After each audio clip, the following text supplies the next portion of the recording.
And we are live. This might be our last show before we entirely move to TikTok.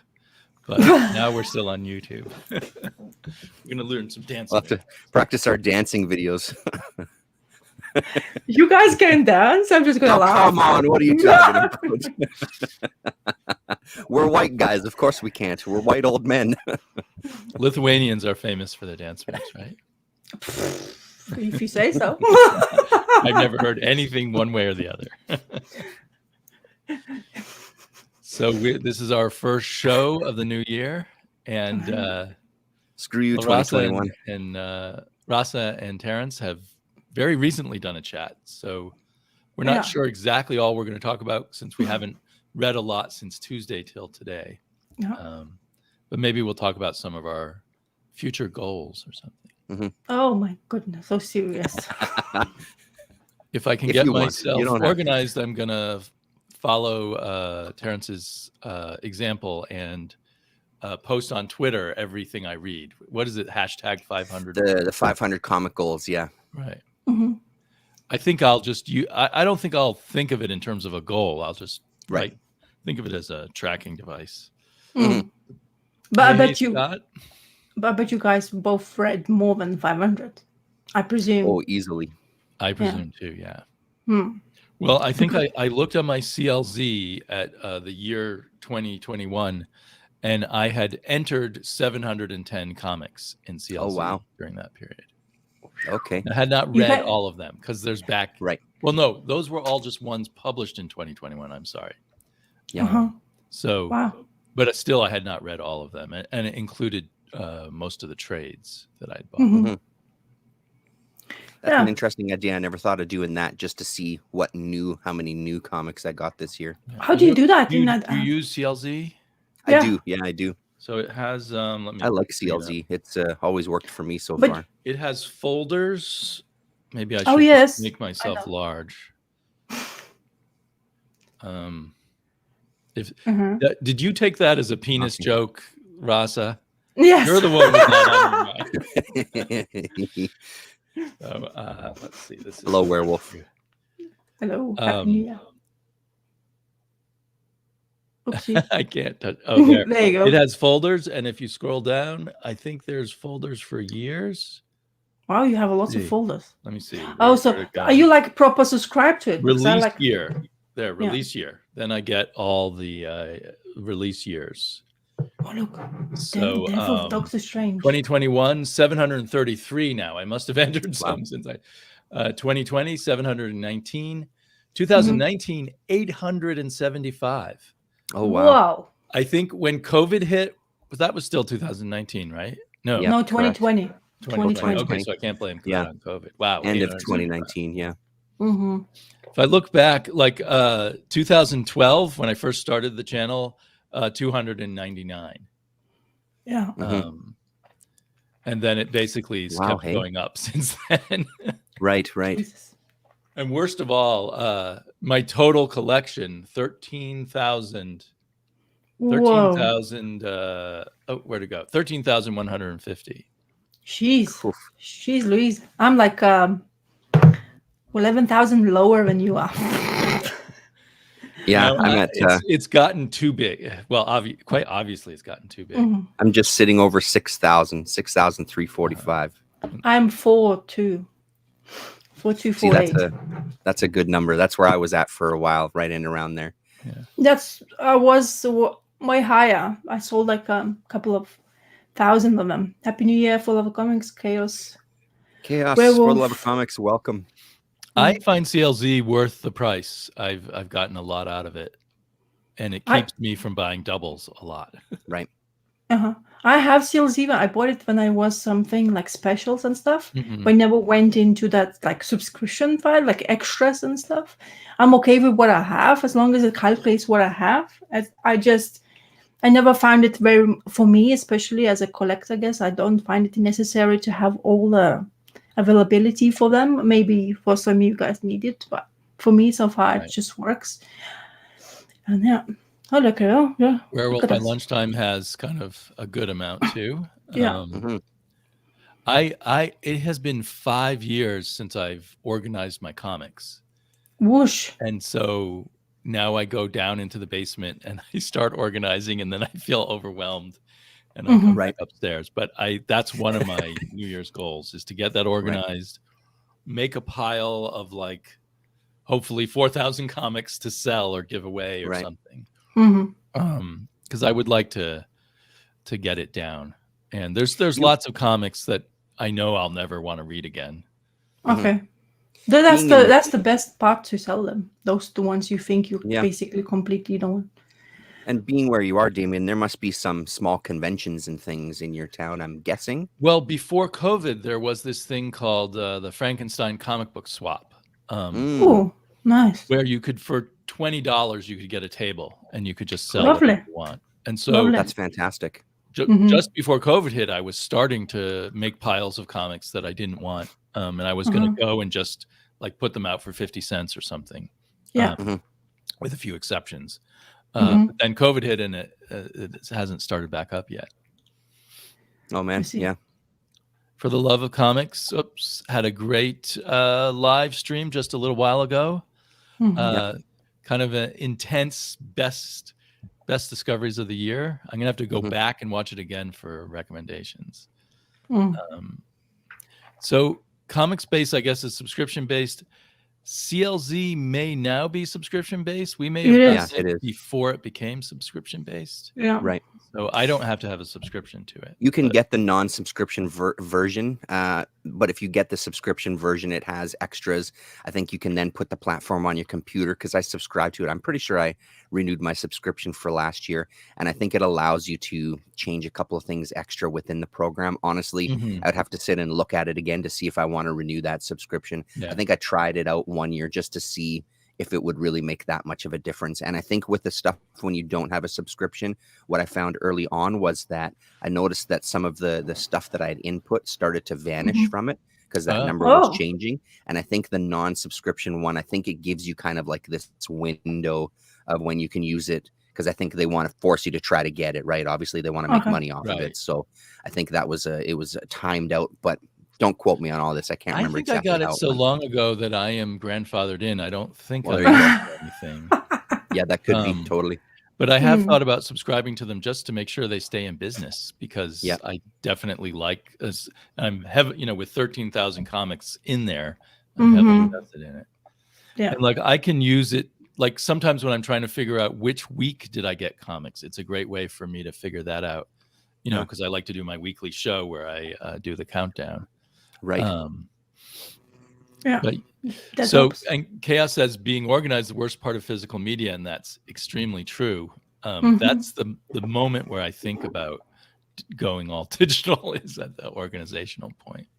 Yeah. But I do have to say that I have discovered that some comics I bought ages ago on Comixology are not there. They're just gone. And it's not like they tell you, this is no longer available or... Yeah. That happens to a couple of people I know, like watched on YouTube videos as well, where people could like really get upset. It's like, where's my things? That's the thing about the cloud based services, like those kind of things. You never know who, what, and how we renew your stuff, and whatever you buy, it's not really physical. Like what we say is a horrible thing to have because you have to be organized. But with this kind of new day and age digital things you have, is still kind of, you're purchasing something, but you're not really owning it, and anybody can do anything with it, to be honest. That's crazy to me that they would be gone. Yeah. So I got my iPad in 2010, and that's when I started really getting back into monthly comics, and I went kind of crazy for a while with it. And I have gone back and looked through my Comixology bought comics section and realized that things I bought a long time ago are not always there. For instance, what's it called? The Danger Club. It was a short-lived, short-lived series from Image back in 2013 or something. Yeah, and I knew I'd bought one issue of it digitally, and it's not there. And I figure there's a lot of other things that I don't even remember buying now. So I'm thinking if you were always buying digital, it would be so hard to keep track of whether they're still there or not. So, for the love is asking, CLZ is comic collector. I used to I think have you that. can put trades in there, to be honest. You can, but it doesn't have everything. But it's getting much better with the trades because I've been finding that there. And books about comics are often in there too. Mm-hmm. Yeah, I think they need to tap into that because that like omnibus collectors or epic collection collectors are quite big now. So there's lots of them. So if you want to tap in that, kind of get more people coming into your site. And I think all new omnibuses would be in there. They also need to tap into the underground comics because there's not a lot of those in there, because that would be great for me to track when I'm going out. I can see what printing I have and kind of have that at my fingertips. Another handy thing is sorting it by publisher. Mm-hmm. Right. Sort it by, so the sorting makes it. And I know that Chris, Chaos and Comics, will tag things. You can tag things, and he sorts them by box, by storage. Right. Oh. But I have that would be a lot of work to go through and sort everything. But that could be a project someday to like put tags on all comics and like sort them, so that you could find out all the comics that are in box A or something like that. Right. And ComicSpace has all those categories too. I haven't heard people talk about ComicSpace much. Me too. No, just Scott. Yeah. Might have come earlier than CLZ. Hey, PC. Is ComicBase only computer, or do you have like smartphones? Because that's the whole thing. Let's try to type it in the app store and say ComicBase, and what is it coming out? Comic. I find it super handy though, just to have this on the phone. ComicBase mobile, apparently. Oh, there you go. Good. There you go. Can you guys see? Oh yeah. Once you put thousands of comics in one tracking thing, to switch is a big. It seems to be quite similar to CLZ. They even have a barcode scanner like you do with CLZ and stuff like that. It could be better, but it would be hard to switch. And it says you don't have to buy at the moment. Is it? For Scott actual says app, it's more expensive. Yeah. Maybe it has a better database. Yeah. But this is kind of a series entry. Yeah. The best thing is when you it's a pity like Dr. Monkeybot is not here, but he was so diligent with his notebook. Oh my goodness, when you used to go to like Comic Mart, he has this like bloody crazy list. It's like, what the hell? You're looking at all of it? Yeah. It's like almost a Bible. It's I'm looking for this one. It's like, whoosh. That's old school. Yeah, he absolutely loved it. It's just like you could see it that old school passion for it, just cataloging, and also get angry at the same time. It's like, what the fuck? Did I just scroll that, or do I have it? Right. It was hilarious. I love cataloging. So it may be worth. For the love is mentioning sorting by shelf. That I can't imagine sorting my box stuff or tagging it all, but tagging just what's on the shelves, that might be useful. Honestly, the best thing I ever did was putting these index cards in plastic sleeves in the front of the boxes that I have, telling me what's in the box. I mean, it took forever, but it was the greatest idea because now I can just look at the ends and see exactly what's in what. Yeah, I just use these sticky notes so far, but maybe I should do that. Yeah, I was doing the same thing on my fingers, but my son decided that they don't supposed to be inside, so that the ones he can't reach is still there, but the ones from the bottom down, he's like, okay, so I can't touch that one, and he tries to reach several times, so because it slides upwards, so he takes his finger and just jumps and tries to it's a hilarious sight, but yeah, it's not really great, but you have like a... Send your son to Terrence's house for a while. Yeah. Terrence would go absolutely bonkers mad. I'd have to put a lock on the door. Yeah, no children allowed in this room. I don't know how is Lillian, but it seems to be she kind of like she's very like she's not chaos like my actual son. My son is absolutely... She's not chaos whatsoever. No, not at all. It's like he's going to preschool this next Wednesday, which I actually kind of like looking forward to in a way, because I need his brain to be preoccupied a bit more. It's kind of difficult Iron now. him out a little bit. Yeah, well, he twisted his ankle slightly, but like nothing. You can't see nothing, but he's still limping. It's been like 3 days now. Like, are you sure it's like it's not? Doesn't feel like he's in pain, but he just keeps on wanting to like, oh, I can't put my foot properly. So it's just hilarious. He doesn't want to walk properly. He's lazy when it comes to walking. It's like, what the hell, kid? You could just go for a walk. Let's go for a walk. And he's like, that's all kids. Yeah, they don't want to. Yeah, it's like, I don't want to walk. What the hell? Anyway. Yeah, I remember a long period where I would just give up and carry my daughter on my shoulders. Even though she could walk perfectly fine. Yeah. Not worth fighting over. And then she got too big and I was like, oh, my neck. Yeah. Me and my husband tried. He was petrified. He was just like, the minute goes, he can say, like, you take your child as high as you can. And, we start to lifting quite high. And he's like his legs moving like this. And you're like, fuck, I'm going to drop you. So I was like, I'm not trying this again anymore. And then there's going through a low doorway without realizing there's Ooh, felt horrible about that. The time happened. There was one time I was taking my son upstairs to his bedroom, and then it was quite dark. I didn't put the light on because like I can see everything in dark, and it's like the one thing I just heard. It's like, oh shit! Yeah. And it wasn't me because I didn't hear anything. I didn't hurt myself. Like, oh, what did I do to myself? Anyway, parents injuring children. Yeah. Rest of our lives worrying. Yeah, it's true. And he still loves this room so much. He just wants to go all the time. And I'm like, oh, don't. Because I know every single time there was one comic book I gave. He took basically rips to still doing the same thing. He's still shredding stuff. You don't need shredder. You need shredding paper. Just give it to him like with his hands. It's absolutely bonkers. Yeah. Yeah, for the most part, this room has always been kind of off limits to the children. It's not to be, and even when Lily has her friends over, our basement is pretty chaotic anyway. So it's kind of the whole basement is off limits to the kids just because there's no space. It's, last thing we want is her friends coming over and someone getting injured in our house. Right. So, yeah, well, that's a bit much of responsibilities. Yeah, exactly. Oh, talking about kids and stuff like that. My kid's birthday coming up in February.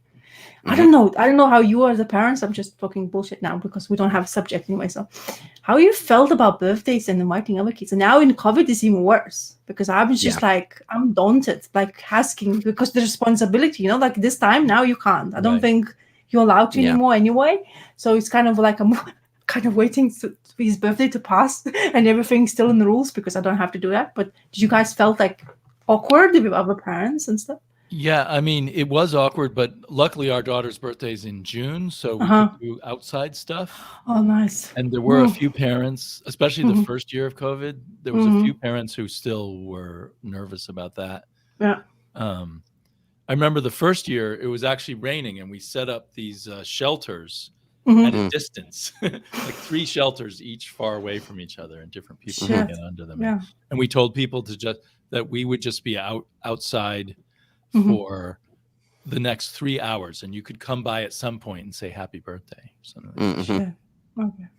This last year, we did a Halloween birthday for Lillian because hers is November 1st, and we did it outside. And it was the same thing. We invited some people, but it was obviously there was no pressure. If you don't feel comfortable, it was the numbers were really good here at the time, so there wasn't that many restrictions. But we still held it outside anyway. They went and played at the park, so places where it wasn't any different than school. So once we were kind of together in a closer group, it was masks on and that sort of thing. But once they were kind of outside running around where they could get some distance, then we kind of let them go a little bit. And then we did a movie projected outside, and they just sat outside and they had their own space. So we could keep them a little farther apart from each other just to be on the safe side. But we had a couple of people that just weren't comfortable and they didn't come, which obviously is totally fine. So, but yeah, no inside stuff this last time, unless they had to go to the bathroom. That was it.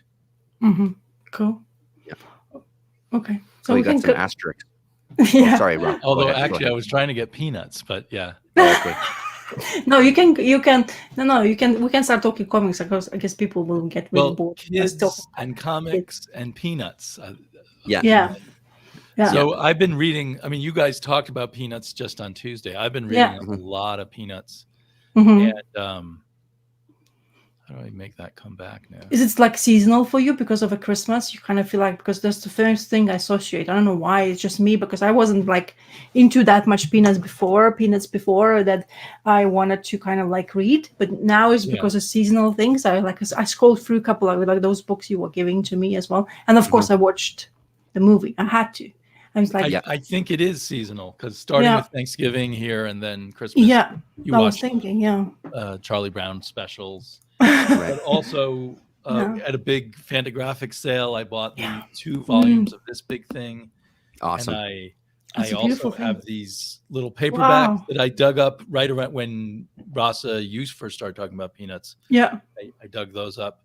So I've been reading some of this and that. And then what I was showing you there before is on the free library Hoopla digital thing. Yeah. Okay. And reading Boom's more modern version of Peanuts. Yeah. Oh, I see. Yeah. But so my first thought, I was like trying to think why one of the great things about Peanuts I decided is that every panel is funny. Right. You know, if you just take it by itself. So in these old paperbacks, at the front of them, as sort of an introduction, they would break up a strip and put individual panels on pages. Right. And it's fun. It just it's hilarious. Really really works just looking at individual panels. So great. And there's something about the few little individual body and facial gestures that Charles Schulz came up with that just work over and over again. It's like he found the perfect thing. And on for the love of comics live stream, he was talking about very simple art and how effective that is, and that also bounced me back to Peanuts. Well, and seeing some of those layouts there, it reminds me of like Chester Brown in some of his graphic novels, the way he'll use all the space in the page and things, right? So it's these individual panels are just one image, especially in the collected stuff. Well, although in Yummy Fur as well, too, because some of that stuff came from Yummy Fur. It has that same kind of aesthetic. Right. He would sort of control how many panels were on the page and use all that black background. And that was very effective. Although at the time I thought, wow, he doesn't have to do so many drawings.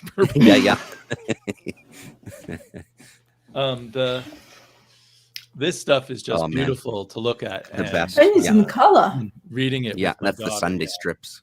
Yeah. So do they also have the Sunday strips in the black and white collections? I don't think so, no, because I have one of those Sunday strip collections as well, too. Just one of the books. So I'm pretty sure they're just in color. The ones in the hardcover I got from you, Damien, all of them black and white. All of them. Yeah, those are the daily ones. But are ones, any of them longer strips? Is there longer ones as well? So the Sunday ones are longer. They're, I see. I don't think they are. I think the Sunday was the ones that were longer and in color. Yeah. Okay. So you have to buy both if you're a completist then. Oh, shit. I've decided that I love... My favorite design is Sally, his little sister, who maybe isn't even in the collections you have, Rasa. I don't think so. No, not yet. Yeah. She's born as a baby. My daughter has pointed out all the characters, except for Charlie Brown and a few others, enter as babies, and then they grow up to roughly Charlie Brown's age, and then they stop growing. So Charlie Brown is like a mark of how old can you be. That's why you never see adults in Peanuts. I think even Lucy starts as a baby and then grows up. Oh, Same with Linus too. Linus is pretty. Although he doesn't grow up as much. Yeah, somehow he's younger, but he's still in classes with Charlie Brown. So yeah. There's a lot of gray area. Yeah. And then like those what are they? The Dell Peanuts. Yeah, the Dell. Yeah. You showed those are most of those are really good, and these surprisingly good. Yeah, these Boom ones are not bad. So it's just like a brand new you're talking about? Brand new. I think they've been doing them since the mid-teens. Wow, really? I didn't even know that they. I don't know if they're still doing them right at the moment, but there's like 10 volumes in trade paperbacks now. Oh wow! Wow. And I feel like they're not quite as good as the good ones from Dell, but better than those bad ones at the end. Right. If that makes sense. Mm-hmm. Yep. And the artists really have studied closely how Charles Schultz draws. Well, you have to. I mean, at the end of the day, you're creating the same characters, so that would be a kind of odd. Especially. But if you look at the lines, they're almost too perfect. Oh yeah, because it's digital. I think that's so not I think they drew hand-drawn. them digitally, or Yeah. so Charles Schultz. The only difference, I mean, they really imitate Charles Schultz well, but the only difference is that the lines don't look right, or they just look too perfect. Mm-hmm. Yeah. And then also, they don't overdo the digital color, but still, I wish they just kept the color all flat. Yeah, those backgrounds are overdone for sure. They are distracting, and they don't fit the art. Right. Scott is asking who is credited as the writer in those boom ones. That's interesting. Let me go see if there's credits anywhere. I think in the original floppy comics there were credits, but I don't know if there are in the trades. The other thing I've been keeping an eye out is they did some variants for the original, for the Peanuts individual ones, and they did some old school Charles Schultz drawings for them as well too. Oh, there you go. Let's see. I don't see any creators there. It's not responding to my clicks now. Oh, there we go. Oh, there you go. Story is by Schultz. Story by Charles Schultz, adopted by Jason Cooper. So maybe Schultz had some notes lying around that they based these on. Interesting. That's interesting. Mm-hmm. Then the artists it looks like they're all adapted by Jason Cooper and then pencils by various people, but all of these people look the same. I mean, they all just are just kind of a slightly more digital version of Schultz's artwork. Yeah. Interesting. He didn't want any newer stuff produced after he passed, but now there's all that, right?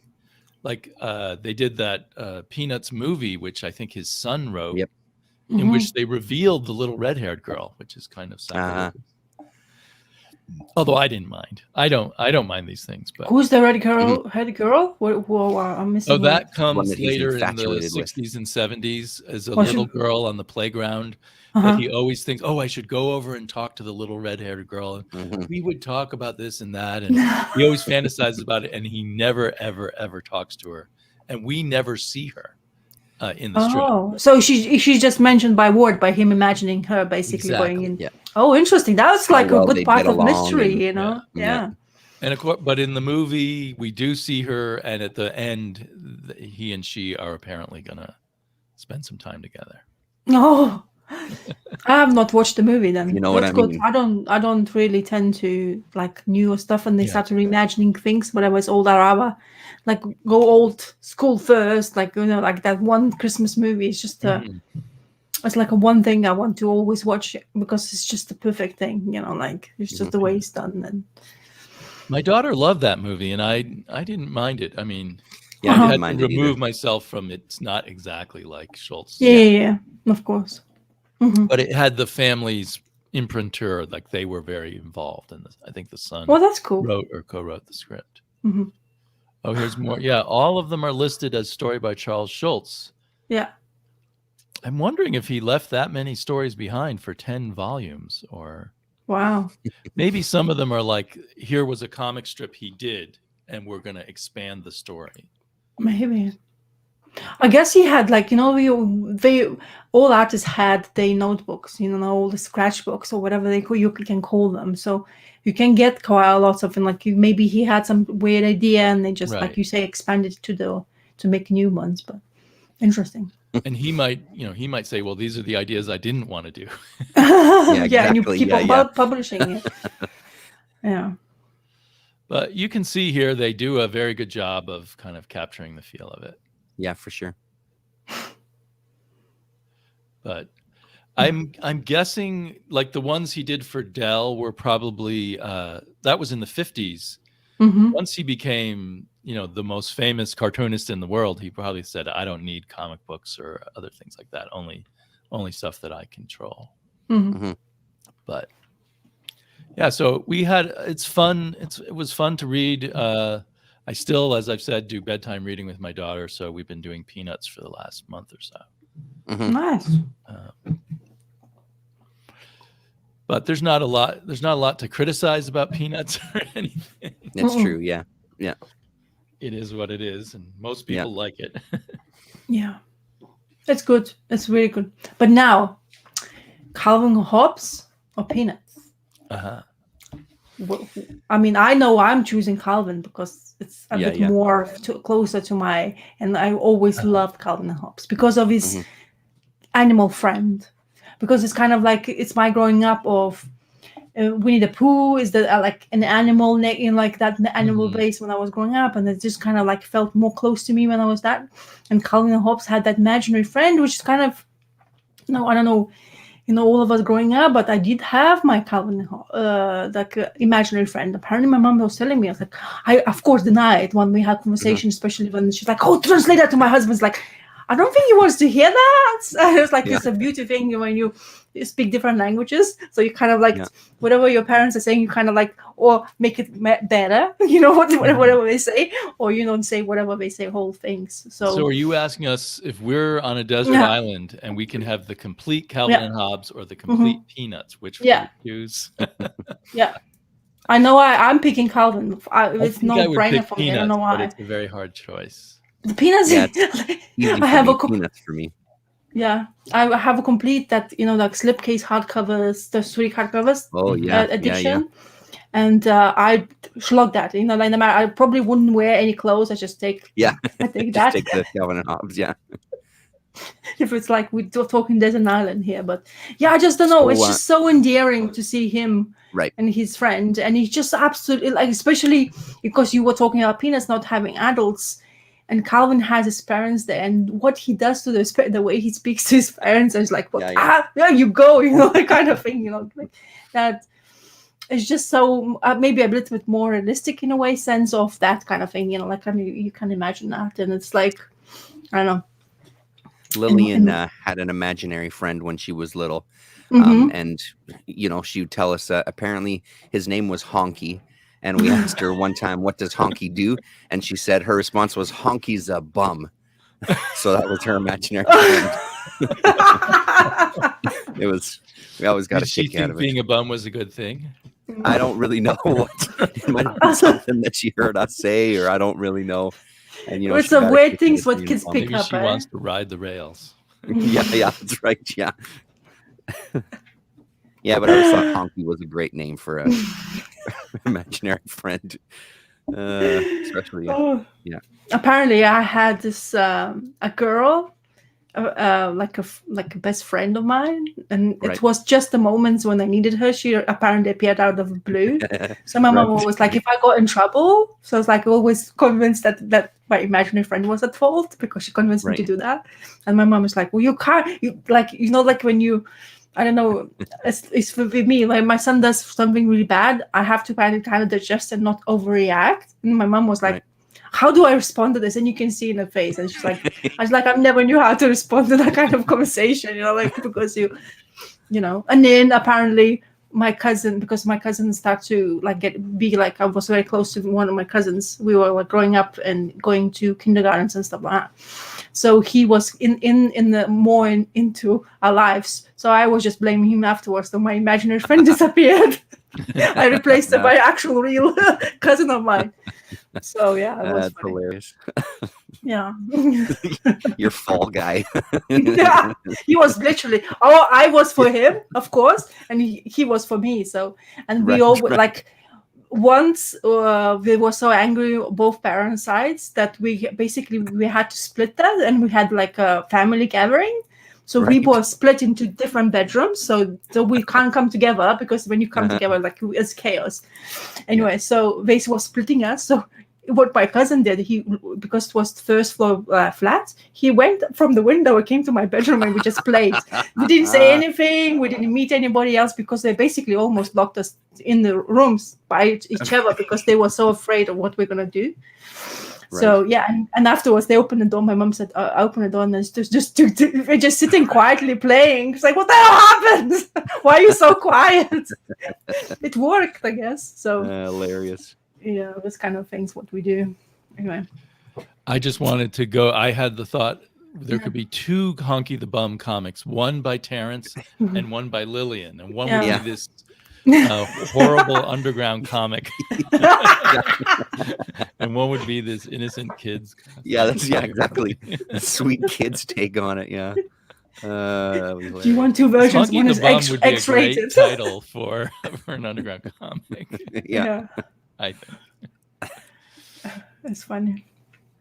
I don't know if I acknowledged Werewolf by Lunchtime is here. Andrew Lopez has been here all along. And Scott. Yeah. And I think a few other people, or maybe that's it. Oh, For the Love of Comics may have gone to bed by now. And Architectural Foam Panels may still be here. What Werewolf was saying earlier about later on his line getting shakier. It's one of those things of that almost reinvigorated the art for me, because that kind of style I really liked, not to kind of make light of him aging and what he was going through and anything, but it kind of did add a character to it. Right. Yeah, I mean, I think what bothered me, I think it looked okay, but it bothered me because I felt like, oh no, Charles Schultz may not be doing this that much longer. Yeah, exactly. He did retire. Did he actually do it right at the end, almost to his passing, or did he? Much, I think, didn't he? Yeah. Well, he did retire, and then he passed pretty quickly afterwards. But I don't know if he knew that was going to happen. Right. Yeah, one comic similar to Rainier Telgemeier and the other to Robert Crumb. Yeah. Although it might be more. I was trying to think of. Because you're not a Robert Crumb guy. I'm not a huge Robert Crumb guy, no. I'd maybe do like a Spain Rodriguez version of Honky That's the what Bum. I was thinking, Spain, yeah. He goes around on the trains and goes town to town and almost spaghetti western. Four-Men's Revolution everywhere he goes. Yeah, exactly. Honky's rolling into town. For the Love of Comics. Good night. Well, do you guys have comics you want to talk about? I'll go, because I guess you're gonna guys mention it. So of course Terrence has to mention he watched. I didn't watch that yet. Didn't have enough time to put it on. Got distracted by New Year's celebration. Comics Kayfabe with Gibbons. Gibbons, on the last issue. I haven't had a chance to watch that yet either. It sounds phenomenal. Yeah, so I had this more than this is 2007, so since 2007, so more than 10 years I had this trade. And since you're mentioning that video, I was like, I remembered and I confessed. So this is my confession to a live thing. I have not finished the story. Because mainly, and I realized I was telling you guys about being worthy, but I guess what really drove me a little bit bonkers, and like when I see in the comic books this. Right. And it had that usually bothers me too. Yeah, and you have quite a. It's not like one page or something like that. It's quite an extensive read. But I said I was reading. So I read the first issue, which is in. And I'm guessing in 2007 you hadn't even really gotten into comics that much yet. No, I was just the beginning. This is my like really beginning start of the like. And so many people must be given this comic as their first comic, and it may not be the right first comic. Yeah, and the movie was coming out, like kind of things and stuff. I don't know when the movie came out, but anyway, so something like that. And my husband basically bought this for me, and I was like, I had one from library, I think, but I didn't never like. And then he gave it to me because there was a conversation about stuff. But what I like about this edition, especially the paper, is a newsprint feel to it, so it feels kind of authentic, having to not the glossy stuff, which I absolutely hate in the newer stuff, especially older versions of this. So anyway, so I was very surprised after reading this issue that first of all it's quite long for the first issue. I think it's like 26 pages or something. They even number the pages. Yeah, it is. Yeah, well, 26 pages is the last page of the first issue. And I was surprised how, because, like, the movie is kind of, because it's visual media, and I actually thoroughly enjoyed the movie itself of Watchmen.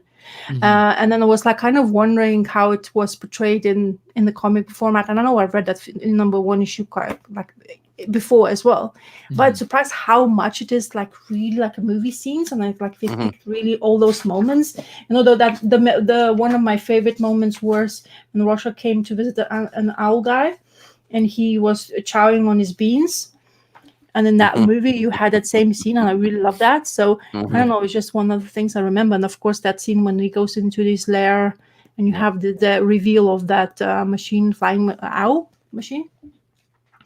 And then also, of course, I liked especially seeing this Mr. Manhattan and all that stuff. But I read this afterwards, and I was like thinking, and I was like wanted to see if I'm gonna go through it or I just lose my attention straight away. But I went through it, and I absolutely loved this extra bit because they were mainly talking about this guy here. So he's previous Owlman. Right. So from the like first one of iteration of him, but he's talking about this childhood moments when he was in auto repair, and he was talking about this character here by Mo Vernon. And he's just talking in here about a little bit of story, how he wanted to write his own Hollis Mason story kind of book, but he didn't know how to start, and he was asking help from somebody else, and he was describing his unfortunate demise. So he's this character who was always very funny in this repair shop, but the way he ended his life because of his failed marriage, and his wife left him with all the money, just basically disappeared. And then the only thing he remembers is that time when they were basically in the auto repair, when he found out about that his wife left, and he was just joking a minute before, and how everybody was laughing at him, and then he actually was really tragic. So in that sense, I really enjoyed it. And for the first, like maybe because I have been reading comic books now for a while, I just have the time and attention span. Like I said to you, it's just been increasing more and more because of the help of more reading, basically. Right. And also this Hooded Man, it was also mentioned in the storyline, but we had the extra series. I don't know if you guys remember watching those extra Watchmen series. And that Hooded Man was there in that series, and it was kind of a couple of snippets in here I got from it as well. So I guess that's what really made me remember even more of that. So I'm looking forward to reading issue, or I'm gonna try to see if I'm gonna continue with all of it. But I kind of wanted to finish it because that would be just a chapter or end of a chapter for me. So I never will have to think of it like, maybe I should read it now. Take my time, because I do enjoy Alan Moore, and of course Dave Gibbons is the art in here is just, and I really like the coloring in here. Absolutely love the coloring. Yeah, I don't that know. was famous coloring at the time. It was unusual at that time. Didn't they change it afterwards, or I don't know? Or if I think they might have. They did. John version. Higgins was involved in that, though. So the original colorist, he recolored these versions as well too. They paid him well for it, apparently, to come back. Maybe it was because the paper was different, or I hope it was just partially that, but also I don't think he was 100% happy with his original coloring. He wanted to tweak some things. When I was watching the video, they were showing the original comic, and I was comparing to the graphic novel. And what he's done a lot is a lot of the really bright yellows and things, and a lot of the really bright background highlights and stuff. He kind of really made a little more subdued, and he changed some of the modeling of like the shading on the characters' faces. He changed it a little bit in the newer in the graphic novel. I just really like this one though. And I know that he was handpicked by Gibbons to do it. Like Gibbons knew his work and knew he'd do something different. Yep. So while I'm doing this, I found my mark. That's where I ended up reading still. And you see what kind of bookmark over this shitty series, Avengers versus X-Men, which I absolutely have them still. I haven't sold them because I don't think anybody would even buy, to be honest. When I started on YouTube, that was what everyone's talking about. Everyone was complaining about Avengers versus X-Men. So this is basically the marker when I was actually finishing. So you see how far my attention span was. Right. So I didn't really finish it. So my plan is to hopefully completely finish those, because I think it's worth the attention. I think it's at the end of the day, it's worth people. I mean, continuously talking about it. And so, as I said, to this day, I think the movie came out, and I was a proper fan of it. So this is just like it's funny how they came up with this like kayfabe you mentioning, Yeah. and I was like, yeah, I do have this, and I keep on watching it. To be honest, not like you have your book display, and it's right in front of me. You know, you see all your books, whatever you haven't read, you kind of know what. Especially my collection of hardcovers or trades, not as significant as it is in my comic book collection, but it's just there placed in front of me. I was like, okay, maybe one of the times I have to go for it and just finish it. You know. Yeah, Totally. maybe if you now have more experience with reading comics, if you pace it out because it's so dense. Yeah, exactly. Oh, you Honestly, got that looks like one of the early copies, Terrence. No, this is a newer one, and the bonus with this one is that there's a whole bunch of extras in the back that Dave Gibbons added, including kind of like his layout for the issue. So he would lay out the entire issue panels and then go in from there. And then one of the other things that he talks about, honestly, watching that video yesterday, I'm going to try to contain myself. It's completely reinvigorated me for this book and just kind of what they were going for. One of the things that stood out to me was that I think that it's also a book that you sort of need to know the comics form and the comics language, because there's so much that they're doing with that as well. One of the quick things that I'll just mention, no spoilers, obviously, because they're talking about the last issue, but one of the things that he did in one of the panels as a character was leaving the room, that his final words are hanging in the air of the panel, and they don't have a tail coming out to kind of out the door like you would potentially see. And so it was little touches like that. That's like his final words are leaving an impact on the people that are still in the room. So using that very specific comics language and what you can do with that and what they were playing with. So one of the things that disappointed me a little, I loved the movie as well. I thought it was really good. I wish that there would have been that kind of attention paid to the movie, like playing with the cinematic language, like this one played with the comic book language. It's you know, I wish they would have dived into that. So one of the other things that he talks about doing was doing a model sheet for each of the characters through the decades, so he could reference that model sheet before they kind of got the green light to go ahead with the series. This was stuff that Gibbons was doing. So then when it came to drawing it, he would know what decade they were in, so then he could just go back to his model sheet. And his thinking there was, instead of going back to the last drawing that I did and building it off of that, that's going to change over the course of time. So I always had these model sheets that I could refer to.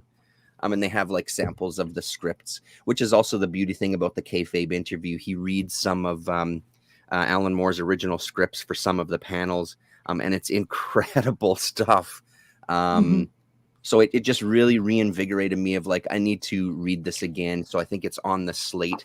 And then the final thing, just my final thought on it is it's also mind-blowing thinking about what Alan Moore was writing at the time. He was also writing the Swamp Thing, right, as well as this.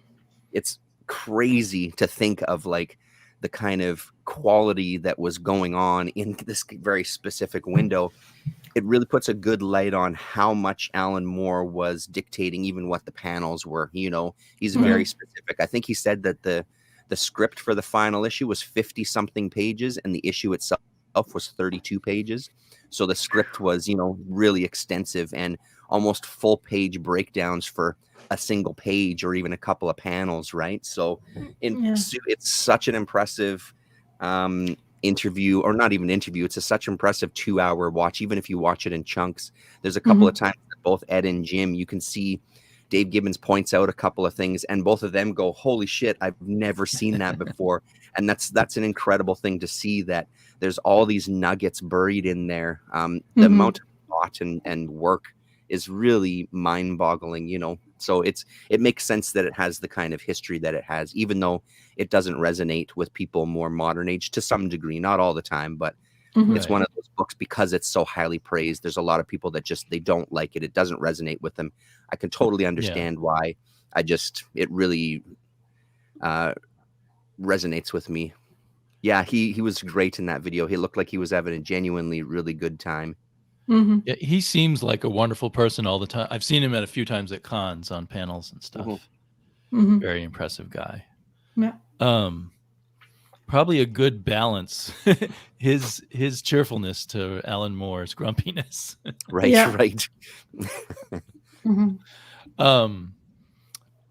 was going to say something about Watchmen. Sorry, you went on a rant there for a minute. No, it's okay.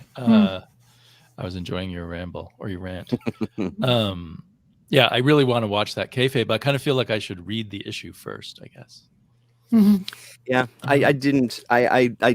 It made me want to read the whole series again. I didn't read it beforehand. I just dove right into the video because they'd really go page by page, and on some of the pages, panel by panel, and real good conversation around every single page.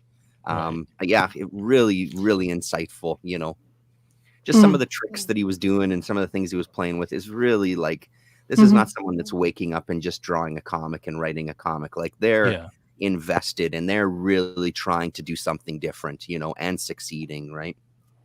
Well, for sure. Oh, I was going to say, I think Alan Moore might have been writing even more than Swamp Thing. He might have still doing some British comics like Miracle Man or like, I'm not sure. They also did their one-off Superman story in the middle of doing Watchmen as well too. That one is quite popular, and the movie was made based on that story as well. Right, that's right. Yeah, it's just I can't. I hate to use the word genius, but I can't not think that about Alan Moore. But he also did have incredible collaborators. The artists on Swamp Thing and Dave Gibbons are brilliant. But they all brought out the best in each other, I guess. 100%. Yeah. Kind of, and that's sad kind of what comes through in the video too. He talks about just conversations that they would have and things too, that it really was a collaboration. As much as it was Alan Moore's idea and his scripts and everything, you do get the sense that when they did talk, it was still really, they were talking about things, because they ask about the covers, how much did he put into the covers, was that purely you? And he's like, he never had it written. We would always talk about it though, what the cover was going to be. This idea of every single cover becomes the first panel of the comic, right? It's just one of those ideas that they would talk about, and he sort of let Gibbons go and kind of do something, right? So it just neat to hear about the collaboration. Well, Terrence used to have a better beard than Alan Moore's. Did yours whisper to you? They would talk to me all the time, and my wife spoke through it many times too. Shave it. I used to think of you as looking like how I imagined Gilgamesh looked, you know, the first hero. It was epic. It's an epic beard, man. I love that beard. I think tell your wife to bring it back. Yeah, me and my daughter are trying to convince her. Really? Your daughter liked it? Because she was going through it. She doesn't remember it that much. She's just seen the photos. She's just very supportive of me. Oh. So you have a backup, straight automatic backup. Exactly right. Yeah, exactly right. That's back for your wife. My side. I used to remember your one video where you start combing your fucking beard. It's like, that was hilarious. Like, what the fuck are you doing, man? I had to do it every time. Me and my beard. A couple. Yeah. That was hilarious. Yeah. Well, I read sorry. Go ahead, Terrence. No, you go ahead. You go. Vengeance. I caught up with you guys on you guys talked about this on Tuesday, right? Yeah. Right, it's Vengeance. And it totally surprised me, the direction it's taken. I guess I shouldn't spoil it for people who haven't read it yet, but I think we ended up spoiling it. Oh, okay. No, you did. I said I'm not going to spoil it, but then you was like, I can't. I need to mention this shit. So the kid sleeping. That's what he mentioned. I don't think we really finished how it ended, but even he was. Go ahead. He was bothered by that kid sleeping, not hearing anything what happening in the room, and Terrence was like, "No, this is not right. See, somebody can hear it." Yeah, I mean, that was the one thing that bothered me that kind of duel that happened in that room, basically between three of them. So, yeah. I've seen pictures of Oddfellow Thoughts on Twitter, and I think he still does have a pretty big beard. Might not be quite as big at his biggest. Yeah, you could have both of you could have compared the length, like what you guys like. Is that another penis thing? Yeah. No, I think you get a big beard to distract from what the actual size of you. Right. They would have tangled in with each other.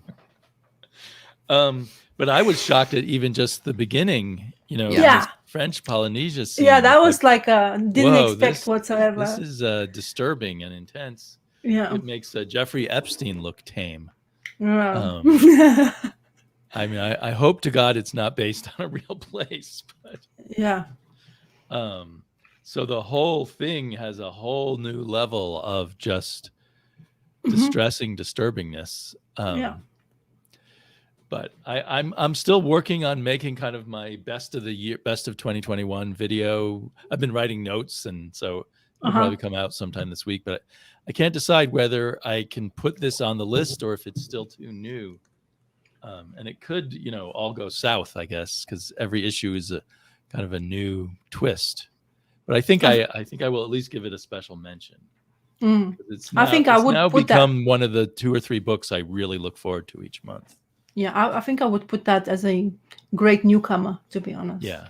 Of the year, because it's kind of like he came right at the end almost of the year anyway. So another one that's even too new. There's only been 2 issues, but has a lot of promise for me. Not on the level of Righteous Thirst for Revenge, but this New Burn is quite interesting, particularly because he's taken on this assistant, so we get her point of view on the morality and the events, and she's kind of she has her moral qualms, but then I guess she's tempted by the excitement of the job.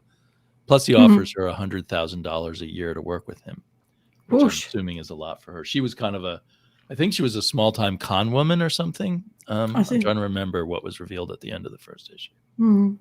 But this is definitely another one that I'm looking forward to every month. I'm sorry, I'm hogging the spotlight, but I'm just going to quickly go over a few things. And then 6 Sidekicks of Trigger Keaton ended up. And I was loving this series, but I would say by issue 6, I was glad it was over.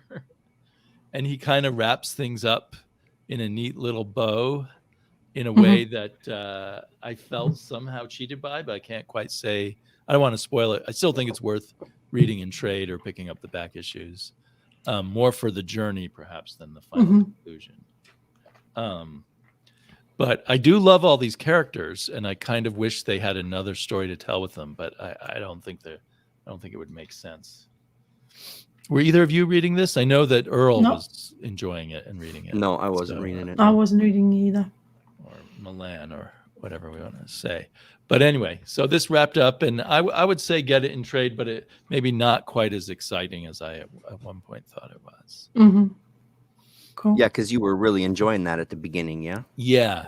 I'd say it was near the top of my list for the first 3 issues, and then it slowly moved down a little bit. It was never a thumbs down kind of book, but it just wasn't quite as cool as I thought at first.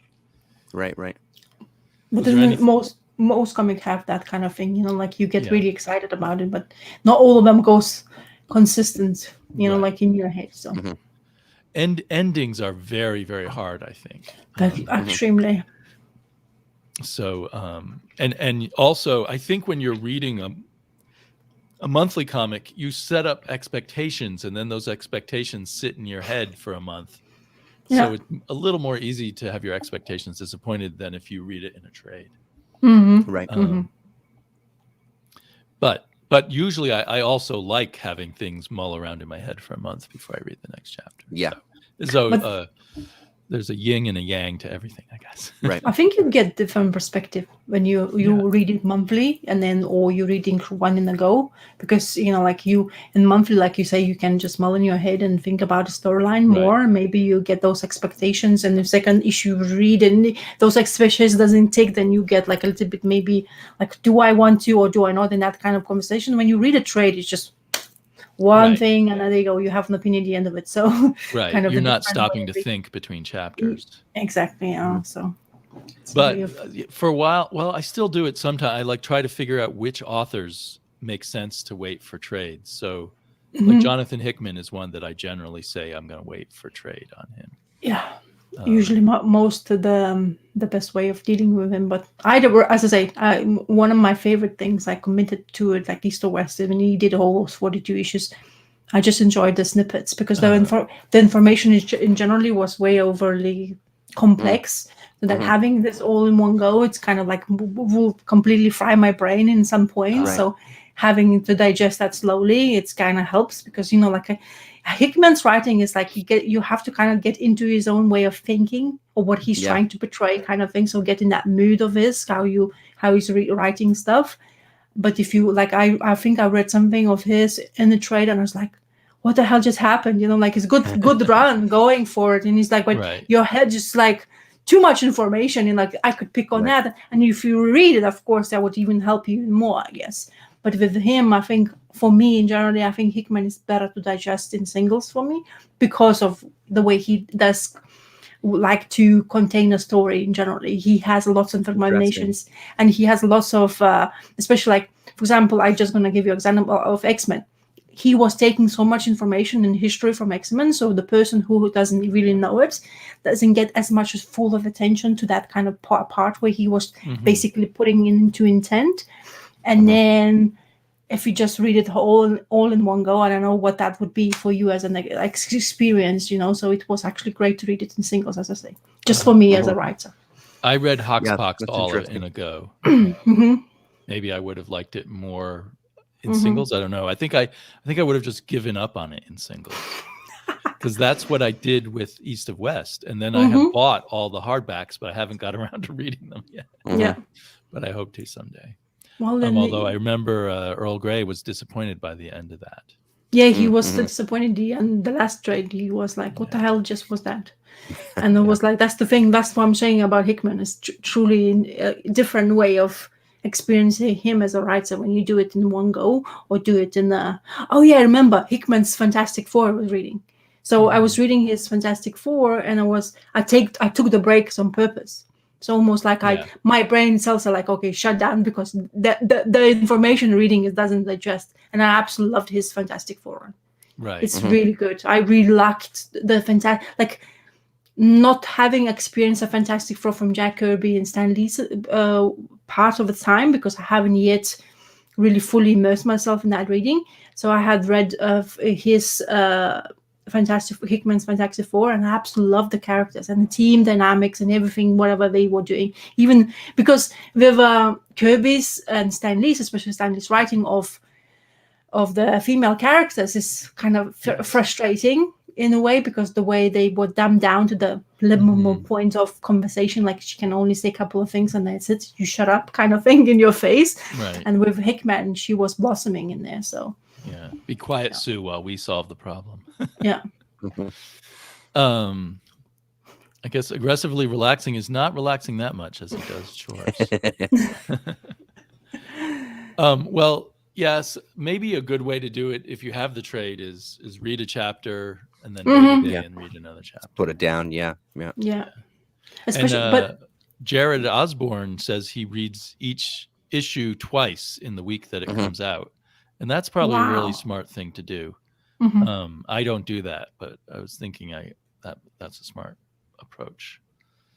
Did you have anything else you read since Tuesday, Rasa? Oh yeah. So of course I want to mention this. I finally had to read this. Yes. And as you were mentioning before, you said, guys, that it was a little bit confusing in the story, and I felt it was a little bit confusing at first because the way they start the story. So you have somebody get in trouble and they're going after them they have this chief, Little Knife. And it says that Ghost War Part 2. To be honest, it feels like it's Part 1 here. Right. Because in part 1, we kind of got our character back because we were reading previous 5 issues. Right. So we got our character back. We're like, we got this like full potential of his powers and stuff like that. Yeah. But I think this issue in here really start telling us what's this Ghost War, what's going to be, what this story could have been the other issue should have been Ghost War prologue or something. Yeah, something like that. I feel it because it just felt a little bit more like at the beginning of the, guys coming because of this things happening now. They have to have only a couple of guys to help them to go towards the destination they intended to go. Then you have our 2 moons helping some girl who can't sleep, which is basically that's why they call the medicine man. Can I just stop you for 1 second? Maybe it was me that was confused. So in my memory, please correct me if I'm wrong, this issue takes place after issue 6 though, no? Or did I completely misread that, like timeline wise? I was confused of how long after. I thought it was after, but maybe quite a bit of time after, or just a little bit of time after. I wasn't sure which. It says like what in here, the first couple of panels in explanation was we're talking. I don't know if we were talking about the small knife, whatever the knife guy, this guy who we were taking to the destination in Oklahoma or something like that. Right. So in that sense, maybe that's why we are a bit more confused. But because he's already in the sixth issue, we have him aged already. He's aged here already. He's doing his own bits. But he's like we already met as well. So don't forget there has to be something after that straightaway issue. Right. But the way he was trying to explain a story going forward, it just felt like it was just the beginning of what's going to happen in the story arc. It's just the way it felt when I was reading it. But in generally, the action scenes, the murder for like the people who's killing, they have they made a killing and they were like, okay, we fucked it up, so let's fuck even more, so let's kill all of them. So it's just that kind of way, and also. Of course, the story itself it's just the beginning. It's difficult to explain, but I liked all those phenomenon happening, like locusts. Then we have our meteor shower / whatever, which was really intense and beautifully done, especially this panel. I absolutely loved it. But I really like that he's continuously doing this, which is another thing which before probably I wouldn't be interested, but now I am kind of intently wanted to have more information, because it just gives you not only his intentions in storytelling, also how he's gonna use those characters, but also it's funny. And then also just a couple of even recommendations. He has some recommendations for you to go to if you want to get himself involved more in the storyline, like what he says, which I absolutely love, because I was like as a European, most of this kind of thing we just seen some, especially myself, I've never been into much of a history buff, but those kind of civil wars are mentioned in movies, of course, and in whatever media before that. So it's kind of interesting that you get that little snippet more of the importance, especially of colored people and stuff like that in here. So as I say, the history of African people in the Wild West is very still very underreported. So it's exactly like he says as well. So he felt like he wanted to use those characters to just shine a bit more light, and maybe like he said in those back matters, people will get a bit more interested in and make themselves familiarized to that kind of part of the history which wasn't disclosed as much or wasn't written as much about. So that's why I really like this book as well. Not only he gets that element of surprise, especially those phenomena of what his abilities are also, but also implementing that part of that to tell you a different story he wants to tell and stuff like that. So, and I absolutely love the Giordano art. I think he's absolutely Valerio. Yeah, he is spectacular, and all those this panel especially remind me of Bill Sienkiewicz art in New Mutants. Yes, you just have that kind of maybe got inspiration from it, because it's generally kind of similar way of approaching stuff. So I'm really looking forward to because I know it will be more explained. It's a little bit confusing, like you say, timeline wise, because I don't think he's really explained that to us in here as well. But as I say, it's just the way I read it. Two of them again, just to kind of get a sense of it. And I think the biggest thing for me was I loved issue 6 so much that I was hoping that we'd get more of that, and then to go to issue 7 where it's like, oh, we've moved away from that, because that was kind of intriguing. What the hell is going on there? Not to say that he's not going to answer those questions, but we got these 2 time jumps, right, from issue 5 to 6, and then suddenly from 6 to 7. Yeah. But he's adding so many interesting elements. I just hope he has time to explore all of them. Yeah, totally. We just need to maybe talk more often about it, so it gets people's ear and people can try it. Yeah, and because it's, as I say, honestly, those first 5 issues are great for us in introduction, and of course the issue 6, I think you can just jump in because of the characters there is explored, and they already give you that.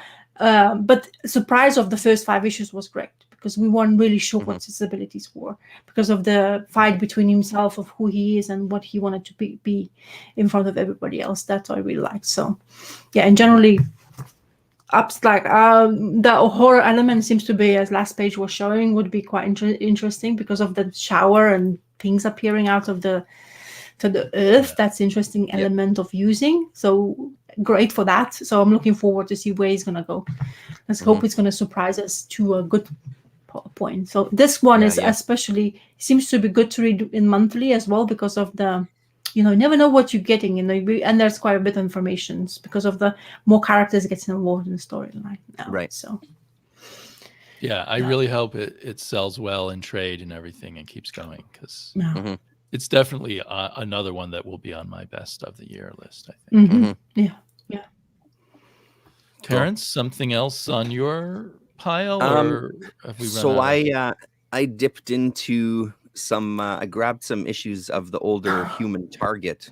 So I grabbed these as well as this 6-issue series. Wow, I didn't even know of either of these.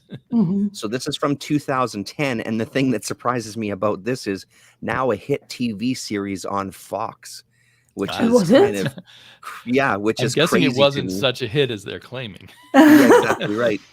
So I haven't read these ones yet. So this is this one I haven't touched into yet. So we won't talk about those ones. These 3 issues I did. I think they went 20-something issues with this. And this is Peter Milligan writing. Yes. And it looks like it's a variety of artists. Javier Pulido, it does this first issue, which is actually the second part of a story. And then, nice surprise, Cliff Chang does the next 2 issues. And these covers are phenomenal. So the thing is, so here's the thing. I love Milligan's writing. These, I'm gonna give it a shot. I didn't really like these issues. This first one especially, it deals with a pretty heavy topic of like child prostitution and shit, and it's like such a huge, heavy, dark topic, but it's treated as like nothing. It's really bizarrely dealt with. The art is, This I'm is not the Peter crazy Milligan about version? the art. Sorry, say that again. Is this the Peter Milligan version? This is the Peter Milligan. Yeah, correct. So Peter Milligan scripted and Javier Pulido doing art. And it's just the way that it's dealt with is very, I don't know, just offhand, like, oh, here's these crazy pervert guys and here's what we're going to do. And we're going to save this girl. And it's almost like an afterthought. Like, hey, we're going to put this story in this comic, but not really explore it that much, or not really make it feel like there's a lot of heavy shit that comes attached to it. They finally rescue a bunch of girls, and this one girl that they end up rescuing, they bring her home and try to like see what they can do with her, and she's again treated like an afterthought. So again, like maybe I'm missing the point. Maybe that is the point, that she's again still being treated like an afterthought and looking to pawn off and give to someone else. But it just, I didn't kind of get the tone. It didn't resonate with me for this one at all. And then for the next 2, like I said, it was great to see some Cliff Chang art. From what year was this series? Let's just see here. 2004 is this series. And like I said, I think it went 20-something issues, something like that.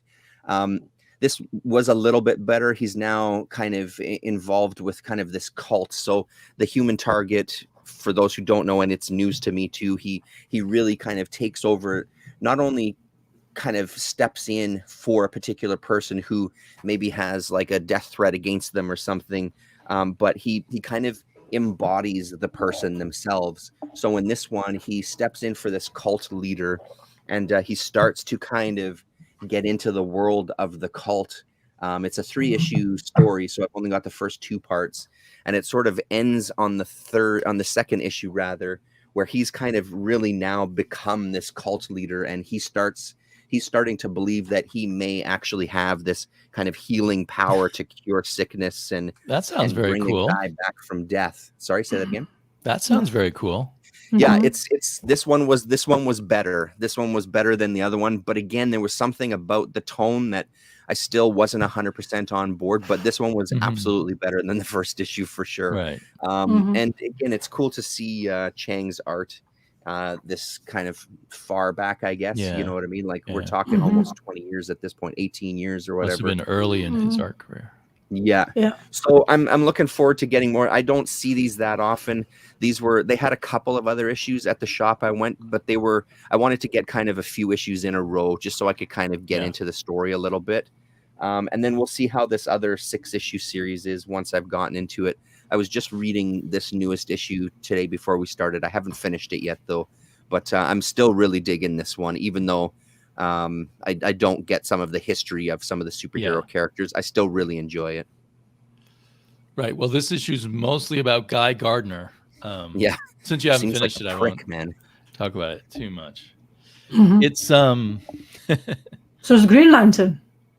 Yes, the Green Lantern Guy Gardner. Because that guy on the cover is, what is his Booster name? Gold. Booster Gold makes an appearance, but I think the main thrust of the story is actually about Guy Gardner. Yeah, it's a dick. He's a dick, all right. I love that cover. That's an incredible cover. Yeah, it's really nice. Yeah. I just feel kind of split on this. It's like I'm loving the art, and I'm like, I can't decide what I think about the story in a way. And the way they treated, I don't have enough of a history with Guy Gardner, but the way they treated him, I just felt like there was something missing there. Right. Anyway, that's almost being too picky. It's like to expect consistency over the years on these characters. Right. Yeah. The Guy Gardner has always been the one who is basically over opinionated. He's he wants to be an alpha, and he's never been an alpha. And he is always there and like to annoy somebody, or he's the one who's going to punch first, the one who was going to take all the punches, kind of thing, and stuff like that. So he's always not been your like typical Green Lantern or whatever that people were like enjoying that much of it. But I like him as a, like the character who needs to be there just to enrich other characters to do that kind of thing. So I liked him when Charles Soule wrote him, and he became a Red Lantern. Oh yeah. I remember that. Like you were thoroughly enjoying that run. That was very good. I think the problem is for me with Guy Gardner is they brought him in to be the working class Green Lantern. Yeah. And then they make him a dick. Yeah. And it's like, okay, so this is us educated people sneering down at the working class. Yeah. It's basically what it is. Yeah, it's like a cheaper version of Lantern you can have. Yeah. I don't know. There are plenty of dicks out there in any area, though. So. Because Hal Jordan is all like a pilot, like he's a superior human being, and he gets superior powers of being Green Lantern. And now you have your, like you say, Guy Gardner comes in, and he's annoying. Like everyone is annoyed by him. It's like because he just says something wrong all the time. It seems to be, But then he has really good dynamic with I forgot the character. There's really good dynamic between two of them. That like alien looking dude, like really buff. Forgot his name. Gnort or something like that. Yes, they have really good dynamic between two of them because he can he's like a teacher, and the guy also gets in trouble in a way, and he's like they just have really nice dynamic together if you get into the lore of Green Lantern. So I think it's a great character to actually explore, because a lot of people hate Hal Jordan for his murkiness, or like I'm above everybody else kind of thing, But which might be, the cliche of the elite fighter pilot type. Yeah, well, the kind of in a way, he's the top. They're like the perfect person that the Air Force has picked out because of their great reflexes and eyesight and stuff. Yeah, exactly. So it's interesting. Zesty's saying that the human target forgetting himself is kind of Milligan's take on it, and I think that's a great take on it. I think so too. Yeah, persona. So.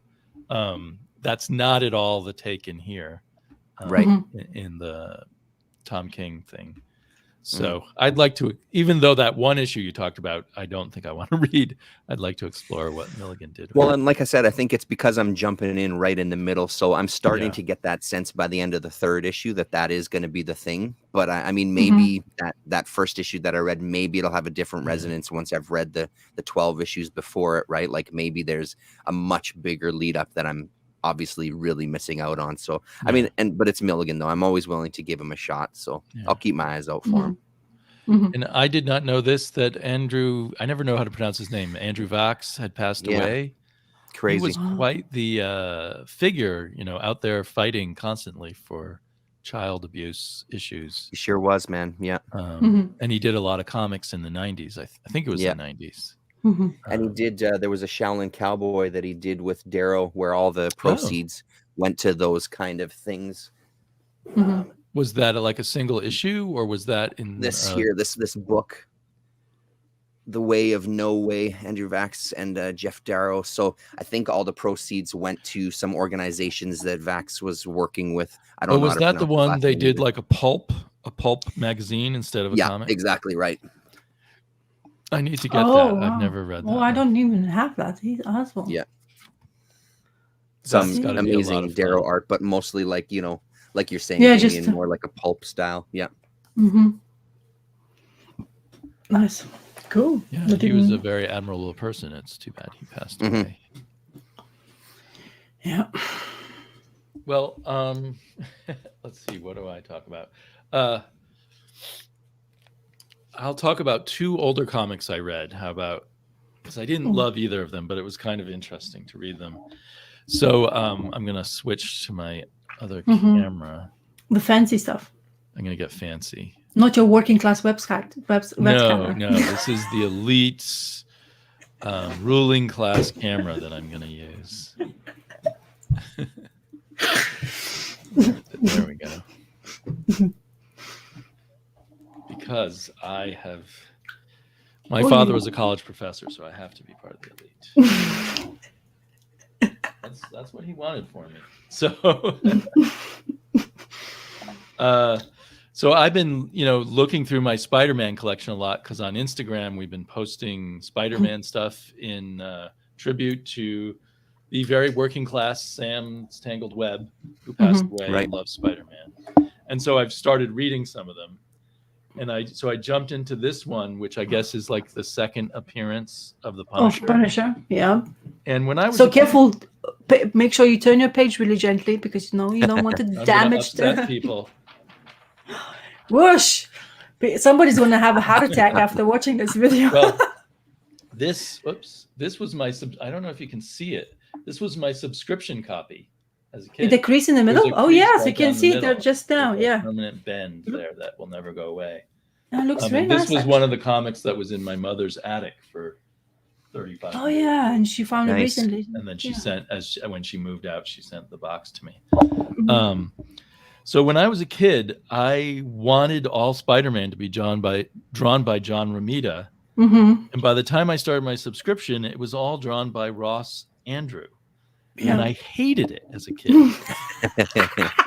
And his figures were kind of distorted a little bit. And they just weren't quite John Romita. And it was kind of petty of me, because now I look through this and I thought this is wonderfully well drawn. And I'm like, beautiful. He was not a superstar comic book artist, but he seems so much better than your average comic book artist in superheroes right now. There's so much, detail in every panel and the like that.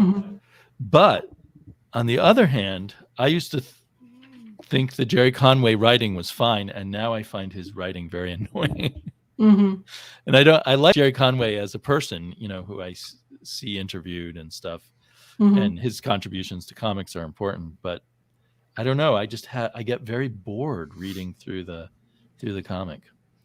But another interesting thing is, I'm going to have to go back, and I only can read it digitally, the first appearance of the Punisher. But in this one, he doesn't kill people. He threatens it.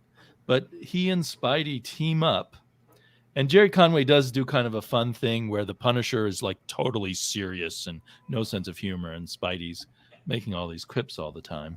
But look how beautifully illustrated this sort of backstory on the tarantula is. Yeah, what it's called. I think it's the tarantula.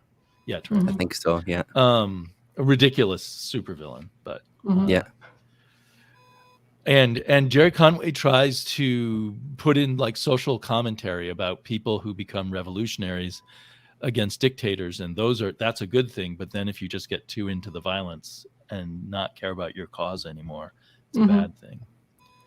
Yeah, so like as a kid, I would have hated that thing with the distorted foot there and things like that, but now it doesn't bother me. Mhm. But so the Punisher and Spidey team up to take down the tarantula. Although the Punisher's using guns, he doesn't try to kill anybody. Wow. So I don't know what that's about.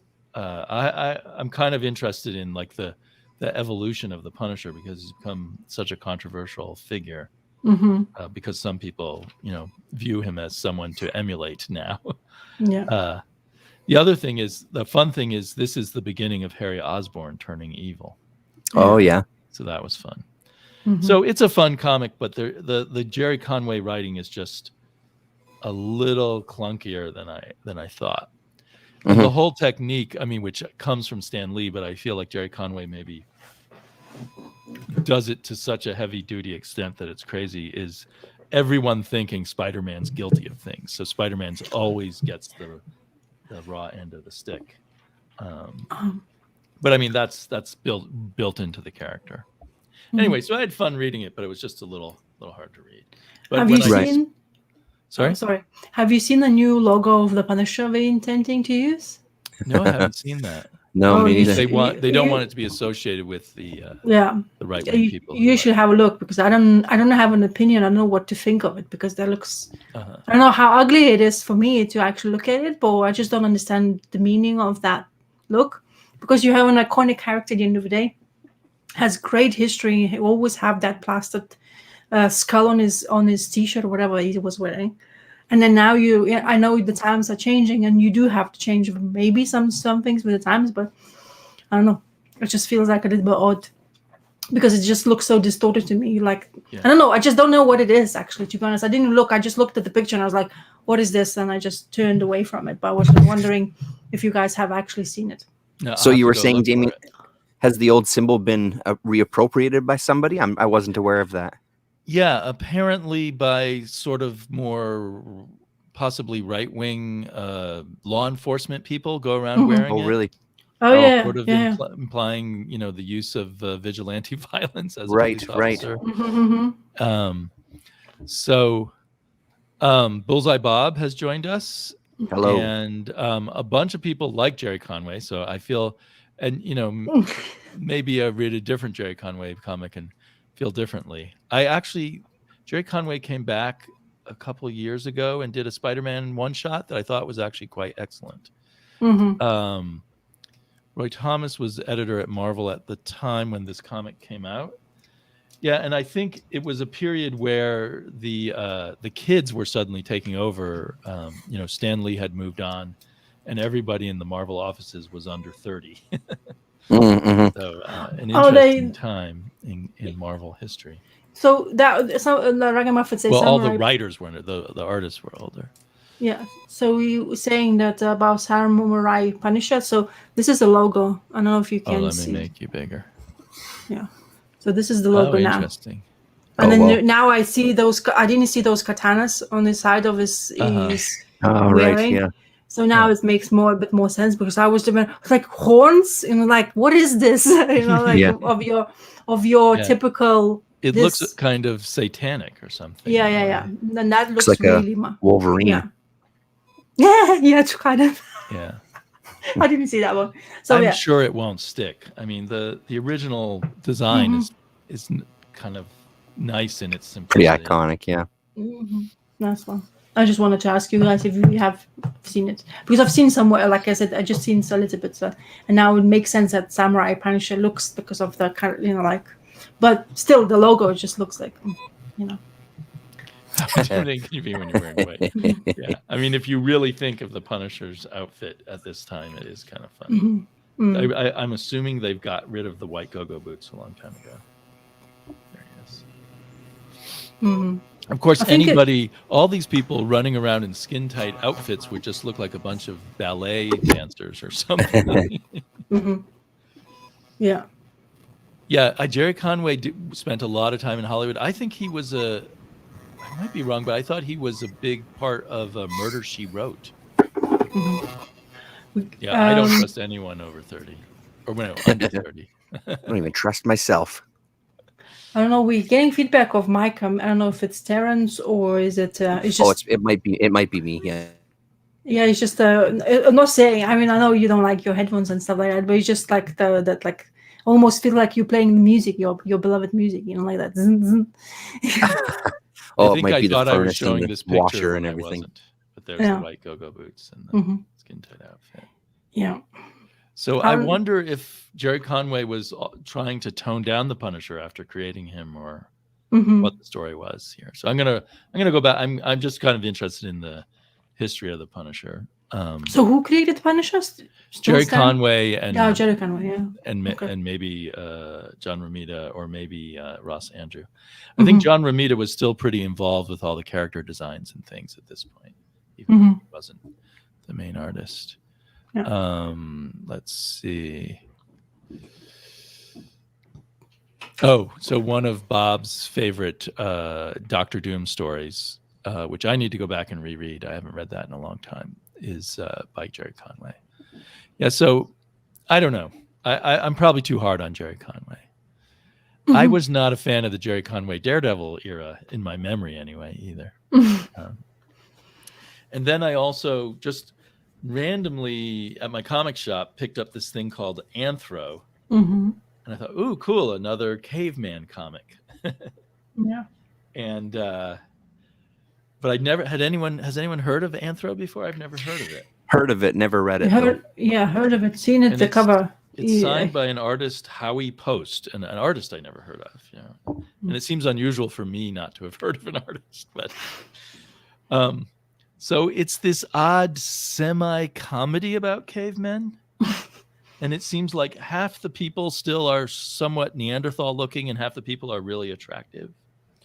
So this, at the beginning, the hero Anthro has done something heroic and the chief wants him to marry his daughter. And he's like, oh, this is great. She's beautiful. And there's the daughter he wants to marry. But it turns out this is the daughter he has to marry. So she's ugly. So, of course, he runs away. And then they send someone to chase after him, and he runs into a cave, and a bear comes out of the cave and attacks them. And the bear is chasing after the guy on the horse, so I'm fine. It's not focusing for some reason.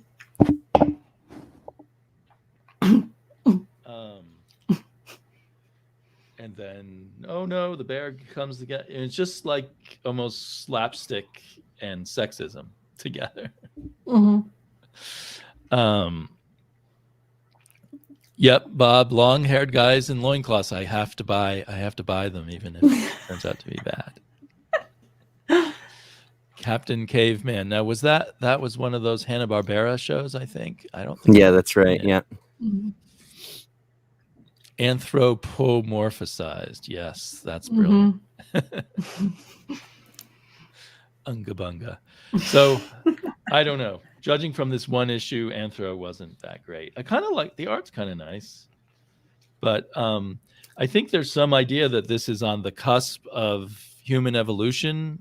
So some people still are more sort of primitive, and some people are the more attractive modern humans, because we're all so attractive. And then at the end, they're attacked by more ape-like cave people. I see. So it's just an odd thing from the past. There's some letters here there was one. One says, "Oh no, not another caveman. Again, we're going to have to suffer through another one of those. But where does this one come from? An unknown hollow volcano, Pacific Island?" Anyway, so I think it's funny. Maybe there was a period where there were a lot of cavemen. I'm not even familiar with that many cavemen comics. He has a shirt on the cover, but not on the inside. They're trying to be a little. The art is intriguing. The art is kind of neat inside. It is. Yeah. It's kind of. I mean, it's not exactly like Joe Kubert, but it's not. It's in that appealing Silver Age DC style. Yeah. So. Kind of looks like Kamandi in some parts. A little bit panels. too. Yeah. That was like thinking. And maybe Kamandi in Jack Kirby's mind was a little bit like these caveman adventure things. So like him running there is fantastic. Can you take down Scott's comment there? Oh, I'm sorry. Just, Sorry. Yeah, no, that's I okay. didn't- Just so I can see the rest of I'm it. looking down at my desk and I'm not realizing no what worries. I've left up on the screen. Yeah, like these pages, especially the movement there, it's very cool. Like I kind of dig it.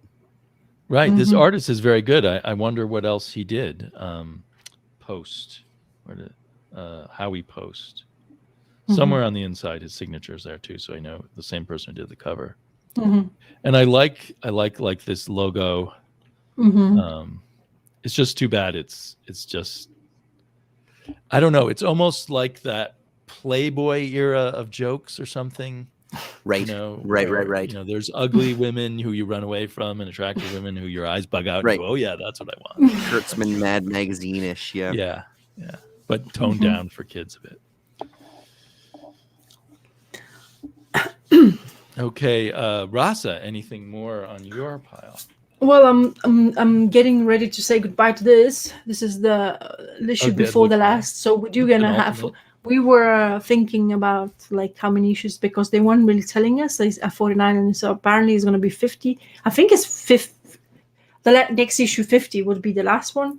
It looks like it, and it really feels like the end of the Romeo and Juliet kind of in a way storyline, because this whole issue was just concentrating on you. This is basically penultimate end to them, and because the like what he's recommending is now going through the time.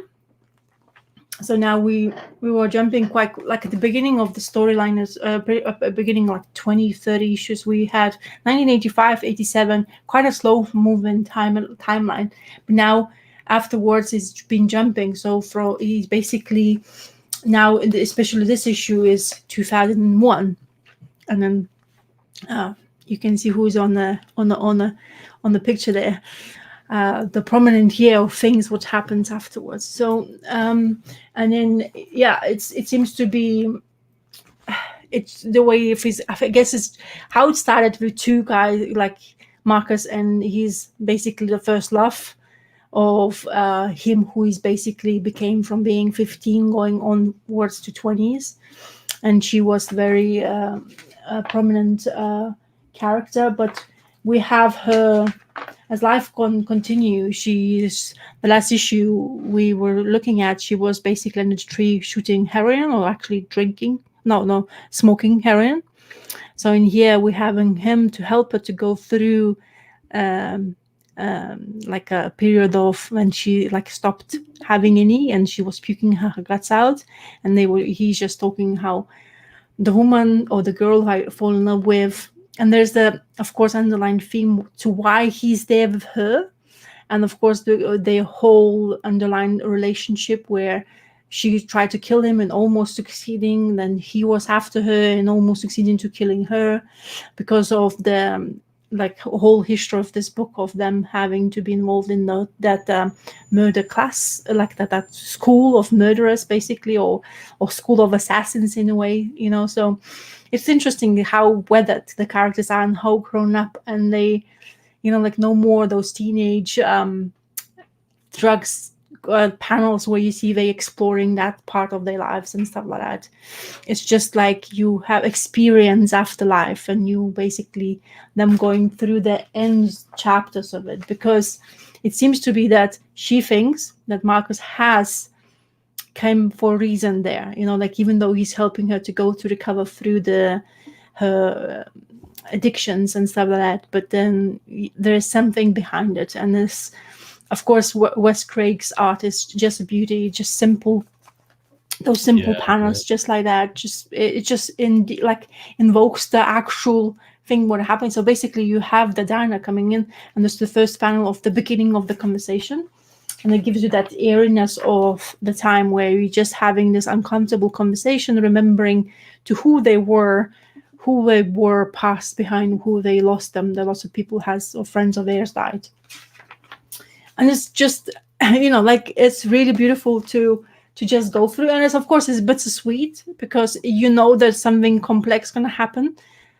Definitely somebody maybe is, of course, going to die, but they both going to be dying, because in their own sense to what they went through, or how Rick Remender went through this conversation and their life through this whole book. It felt like it's going to be fitting culmination. But there he's her Saya's brother is in the full picture, because he still has this idea of how to basically get his way. So this is her brother who's in charge of those what do they call them, the kingdom of being what are they called, bloody hell, you know, like those mafioso, but in Asian, I don't know how you call them. Triad? Anyway, yeah, triad. So she was supposed to take over the family's business. That's why she was in that school. That's why she had to go through the whole exams and stuff, valedictorian kind of thing. She had to go through that in order to actually take over the triad. But of course, she didn't succeed because of Marcus and all that history behind them. But he still has one last thing to say, and I think that's what demise is going to be, or for her or for him, and then Marcus is going to be in between them. So it's kind of interesting take of what they're going to do. And of course you have your last sexy scenes without much of the conversation, which is actually beautiful panels, and then the way one panel goes, which is actually quite lovely. And then you have this little thing, which is interesting. This little thing is flashing. And of course, her brother is looking at it. So this is not an end. It's just the beginning of the first story, like the 2-issue, basically, end of the story of Deadly Class. Still great, as lovely as it was from the beginning. Very consistent because of Wes Craig still continued happening with this book, and it's lovely that he continuously going to succeed to till the end. So I'm definitely looking forward to see, because it always had the moments of like a reveal where I didn't expect this to happen, especially him killing her or trying to kill her, and the moments where everybody's thinking they did really kill her, and it was actually happening quite early in the series. So there were people questioning what Remender wanted to do, but of course things were coming. And the story is called Fond Farewell, so it will be interesting to see how he's going to end. Because did he do the arcs through the entire run? Did he miss an issue at all?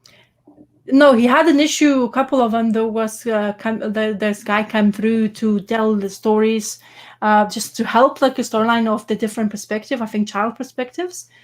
I don't remember who was it, but mainly it's only him. So that's great. Impressive.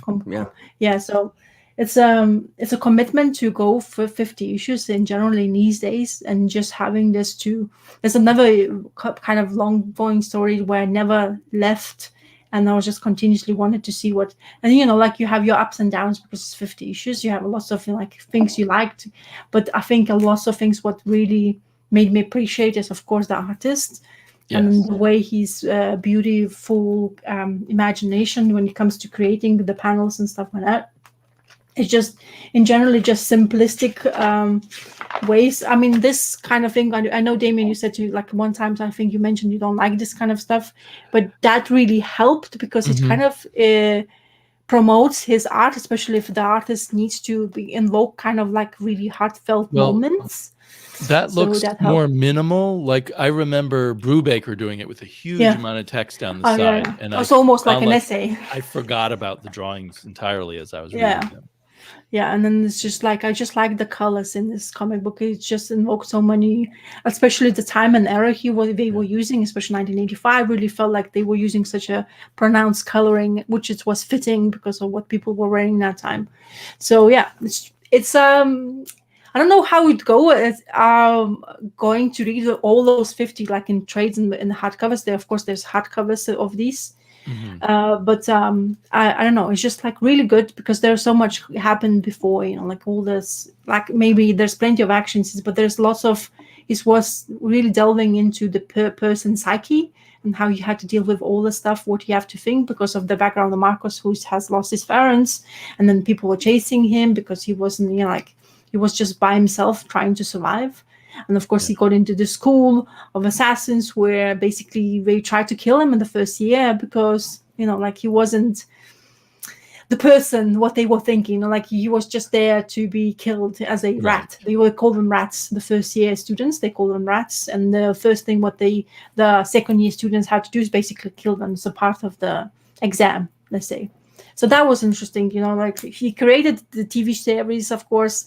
I don't know if the series was for me anyway. I really like the comic itself by what it was and what it is. But it's one of the things where I was like, thankfully that righteous thing for first, like for recommenders, because I was really wanted to have another of his books in my pull list. So because this is gonna go away, and I was like, okay, I need to have something by him because I enjoyed the writing by the creator anyway, and he picks up really great artists like we know, and as an examples. So yeah, really kind of like interesting take. I wonder, I would love to hear Oddfellow thoughts, because he's continued, I think, with this as well. The only person I know he continued with the series. So I would like to know what his opinion is about it, because it's a commitment to go through the whole book. I'd love to hear his thoughts on a lot of comics. I got so following his thoughts on things, and then exactly. Especially that now the way he has to read his comic books. Yeah. I read the first arc and then thought, well, when it finishes up, I'd read it. But it's taken so long. I think if you weren't around talking about it, I'd forget that it's still out there. So remind us when the final issue comes out, and then I will. Oh, definitely. I'll definitely wanna the hardbacks. I'm having reserved feelings about it, because the way this is going, it really does go like Romeo and Juliet kind of like end, Romeo and Juliet kind of like what happens if they would age, but they still have to go into their own, like both die. It seems to be that's where he's going to, but never know with Remender. Because I don't know what he wants from it, to be honest, what his end goal is. But it's the last issue, and it's like we were mentioning earlier, endings is very difficult in the comic books, especially if you completely commit, like I am committing to them, 50 of them. So I'm kind of like, I already have my opinions where things are going, and I'm hopeful that it's going to be a good end in my own brain. It's my own brain that's what at fault most of the times when you're reading comic books, because you're so subjective to your own opinion, expectations as well. Yeah. So hopefully I will be enjoying it, because I thoroughly, art-wise, it's a spectacular feat for the person, what he done in this book. Especially, I think it's just beautiful to look at, and generally. So yeah, just that will be a reminder. But the characters and all those brain things, like depression and drugs and violence and all that stuff coming together, and how still kind of felt like the person you kind of know next to you who has been through it. And it seems to be half of it is experienced by Rick Remender himself. So interestingly, he was telling one of the interviews saying that I went through shit, quite a lot of it, and I don't know if he was doing killings. I don't think that was the part of his but I think background. He was a homeless kid at some point. Yeah, I don't know, but I know that he went through a lot, and he went through depressions and stuff like that. So I've been through depression as well. So it's kind of like interesting to read somebody else, kind of like what they want to put on a piece of paper, and like hear their opinions about that. So yeah. Well, and if nothing else, we have this great bit of advice. First you don't succeed, try it again. Scott Connor hitting it on the nose again. Yeah. Also, just to go back, Edward, our old friend Edward 2962, has been on YouTube longer than any of us, I think, by a good bit. Yeah. Mentions the new Punisher comic has him joining the Hand, so the change of the logo is supposed to reflect that. So that fits in with the whole triad kind of thing. Yeah, that's why he is. But so, and in another comment somewhere here, Edward points out they'll bring back the old logo eventually. Yeah, it's worth money to them in a way. It's it's a fixture. But maybe they thought, let's take a little break. Maybe they thought, let's take a little break from the typical Punisher look while he's a bit controversial. I don't know. But they are mentioning that he's coming back as a something in Marvel Universe, yes? I presume because of Daredevil as a member of the Hand, apparently. So yeah.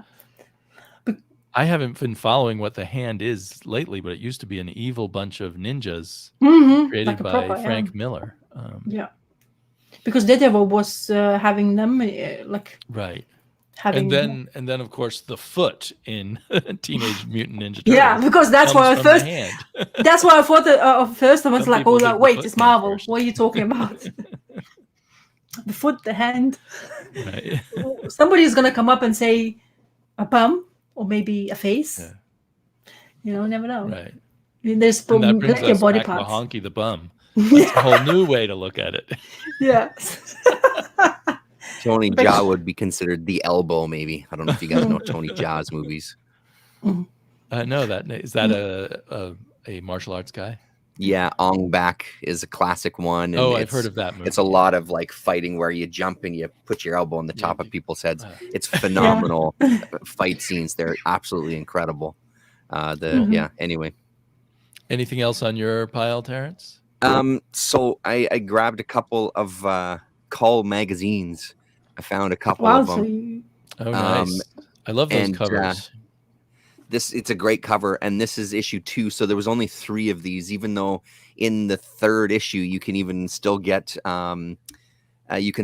subscriptions to apparently what was going to be, I don't know, I think they said was it a 5-issue subscription or was it a 15-issue? Anyway, I guess they had high hopes for it, but it only lasted 3 issues. So I was a little confused, and I was pretty confused by how the reading order goes, because I guess for the first Cull series, once it hit issue, I think it was 15, it took like almost a 2-year break. It didn't happen anymore for at least a year, maybe 2. So this falls in between these issue 2 and 3 sort of fall between issue 15 and issue 16. So nice and confusing. So they had kind of a little editorial at the beginning where it talks about to try to catch you up, and I read the editorial, so it was a little bit of a spoiler for kind of the Cull reading for me. But holy smokes, was this first story incredible. Oh, sorry, let me make it big. Jess Jodleman is the artist on this, and I know that ETA Nick has talked about him in videos, and it's a name I'm familiar with a little bit, but I don't know his stuff a lot. I adored this issue. So first of all, I mean, the black and white always kind of works for me anyway, but I mean, check out this page here. It's just great. Even it looks like the Filipino style. Exactly right. Even this lettering nice across lettering. the bottom. It's so good.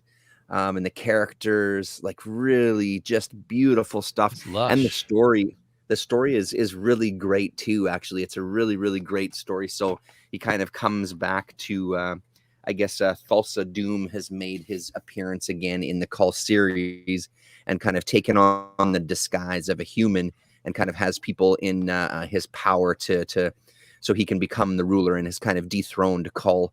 So in this, I love these 4 panels, the way he's starting to kind of, his face is melting away to reveal Thulsa Doom. So we just kind of, it's Cull trying to get an army together, basically. And he's going with his kind of right-hand man, Brule, the Pict, to his island so he can try to get some people from his island to help them out. And along the way, they kind of have some adventures along the way, including this fantastic scene here as this sea serpent has been sent by Thulsa Doom to sink their ship. And just like you would, he jumps right into the mouth. Just kind of exactly right, just right in there, just like Honky the Bum would do to save the people. I guess. It's unbelievable. Like, again, the detail is just phenomenal in this. So it's an absolute blast. It's a really fun story. There's actually for real some stakes. People actually end up dying in it. You know, people that, especially when he gets attacked at the beginning, it's by the people that he was once ruler of, the army that he was once ruler of, that he fought alongside with, and he's kind of in a position where he has to defend himself. And then you get into a little bit of kind of the spirit of kind of this Pict Island and their history when it comes to this serpent demon. So we get this serpent demon in here as well. So a total blast. And then afterwards, I haven't read this one yet. It's a character I'm interested to read too. Solomon Kane is one of the backups here. And then there's also a Red Sonja as well too. And the Red Sonja art, so script Roy Thomas and art by Howie Chaykin. And this one was okay. Yeah, Howie, he's listed as here, Howie Chaykin. So this one was pretty good, you know. coming out of that call, though. This one we read. I read this one to my daughter. We actually read Call and read Sonya together. Oh, really? Nice. Yeah, she was sort of into it. She was half listening. I was more cuddling in bed while I read out loud. Really, is what it was. Probably a bit wordy for her, I would assume. Yeah. Sleep. Yeah. So it was fun, but I went back to back with that Call. It was a tough sale, no matter what came afterwards, just because I was so taken by that Call story. But yeah, these magazines are fantastic. So I'm glad I was able to find a couple of those anyway. I'm pretty sure issue number 1 will be trickier to find. But yeah, it was a blast. Really? I saw the Solomon Kane movie. I don't know if it resembled the comics much, but right. Or the original short stories, which I can't remember as well as the comics. But right. He was the religious character. I think so. Yeah. So he's the opposite of Conan in that sense. He's not lusty and drinking booze and stuff. But he's lusty, he's just more killing secretive people about with it. Swords, of course. He's hiding in a cupboard having couple. I should go back and I think I sort of saw that movie like late at night once and didn't pay close attention. I have to go. There's also a King Kull movie starring the guy, what's his name? Yeah, the guy who played Hercules. Yeah. Kevin Sorbo. And I know I saw it, but I can't even remember what my opinion on it was. But all of these movies have, even Arnold, have disappointed me because I had such high expectations. Yeah, he's a Puritan, as Zesty's saying. Well, I must have that magazine somewhere in my boxes. I need to go back and look at it.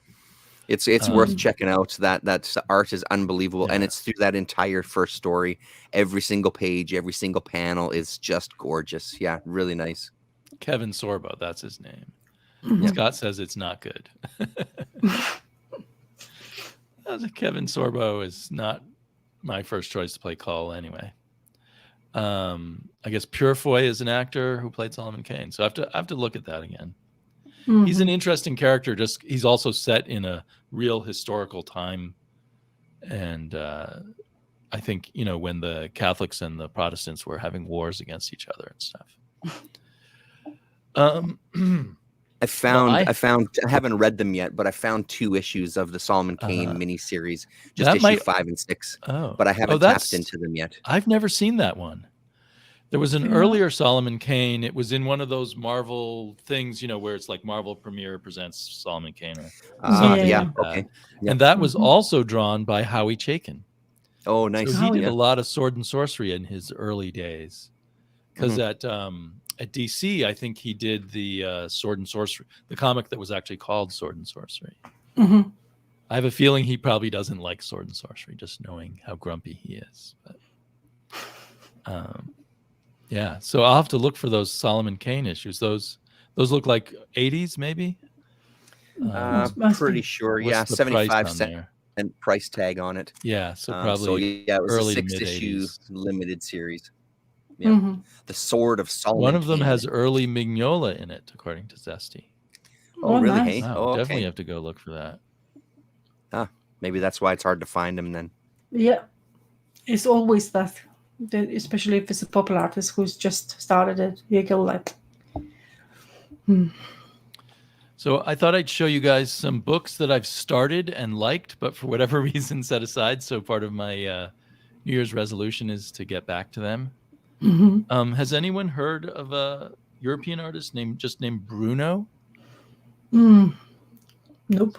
He did this book on Captain Nemo, an adaptation of the original Jules Verne. And I think it was originally printed in France, like in 2012. And then I guess IDW published it in 2017 here. And I fell in love with the art. It's and I'm assuming it's a pretty faithful adaptation, but it definitely emphasizes kind of the brutal heartlessness of Captain Nemo. He doesn't care about people dying. He only cares about his own personal cause. And that's what he looks like, which is he's like, I don't know if he's got acne or scars on his face. Looks like Rasputin. You're right, Rasputin. He does. And there's just something mesmerizing about this artwork and the way it's paced. And most of the time there's dialogue, but every once in a while it just shows what Nemo's orders are to his people working on his submarine. He's like telling them to make the submarine go down 30 meters. And then he's like, oh, bring it back up. And so this famous scientist and some of his companions are the only survivors of a ship that attacked Nemo's submarine, thinking it was a sea monster. And so he reluctantly brings them on his ship, but says, you can never leave. You have to stay on my ship for the rest of your lives. There's his library inside the, I don't know how well you can see it. Looks unrealistically very big room for very submarine. big room in a submarine. So there's a certain kind of sense of wonder in the submarine. Then we're revealed the giant window in the library where you can look at the sea.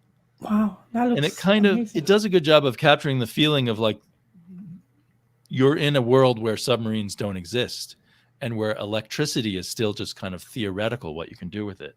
So Nemo has his electric powered submarine. So it's kind of mind blowing, and no one else has ever got to see in the deep sea before. So it just kind of, it does a really good job of capturing that.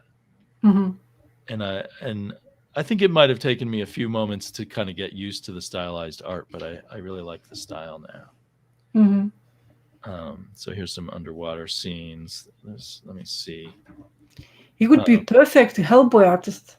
Yes, he would be a perfect Hellboy artist. And then they go to this island, and the captives are allowed to go on the beach, and they think this is their opportunity to escape. But when they go inland, they get attacked by these crazy looking island natives, which is clearly not accurate, but it's kind of fun the way they're drawn. So this is pretty close to where I've gotten. There's my book. Did I ever tell you about making, when COVID first started, I made a bunch of bookmarks where I copied art from different nice comics. That's really I think good. I have a Tintin one. This is Obelix, of course, from Asterix. Yeah. I just was copying. I didn't That's cool. trace, but I practiced a few times, and then I copied some pictures. I really like that. What did you color it with? Some Copics? Pencils. Oh, maybe pencils, some. yeah. It looks marker. You know what? Maybe Copics on this one. Yeah. Yeah, no, Or that maybe looks a really mix good, of Damien. Copics Really nice. And then I, what do you call it? There's this stuff for putting on shelves, this clear sticky stuff. And I put it on each side, and that kind of gives you So not like lamination. You didn't laminate. it's fake lamination. Oh, by there's a using the fake stuff lamination. from the shelves. I see. The sticky stuff you can put on shelves to protect them.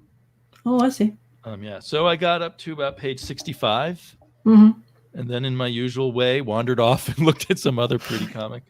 So, but I definitely want to read the rest of it. I think partially I wasn't in a rush because I am familiar with The story. although it's been I read the abridged version of the novel, I think, as a kid, and saw the movie with Kirk Douglas. Of course. But I want to get back to this because I really was enjoying it a lot. It's not one I've heard of before, and I just wonder, like, if Earl Grey were here, he could probably tell us who Bruno is and what else he'd done. That lamination is fake news. Some of the dialogue balloons have strange graphic forehand instead of shorthand, forehand. I guess that's the joke. We don't talk about Bruno. Because you're going to Scott comic book. has this book. Nice. Sorry, what were you saying? I'm surprised that when you go to comic book shops, because they have the free the inserts for your books. What is it called? I forgot. The bookmarks. So I'm surprised you're going so many comic book shops. You could just pile them up like in stacks for yourself. You're having so many, because comic book shops. Every comic book shop I went, they have like loads of them. Like, just take it, please. It's paper, please. Like, my comic book guy is like, just has like a stack, and all of them different. Jesus, you have. So because the every way I bookshop read, I need a sells lot them of as well. bookmarks. Yeah, you buy. Yeah. But I made about 5 different ones like this, but each one a different, like a Tintin one and a Gru one. That's really nice. And I mean, stuck if you them in even books taking somewhere, the and I don't time. know where they are anymore. Yeah. But it was very satisfying to make my own.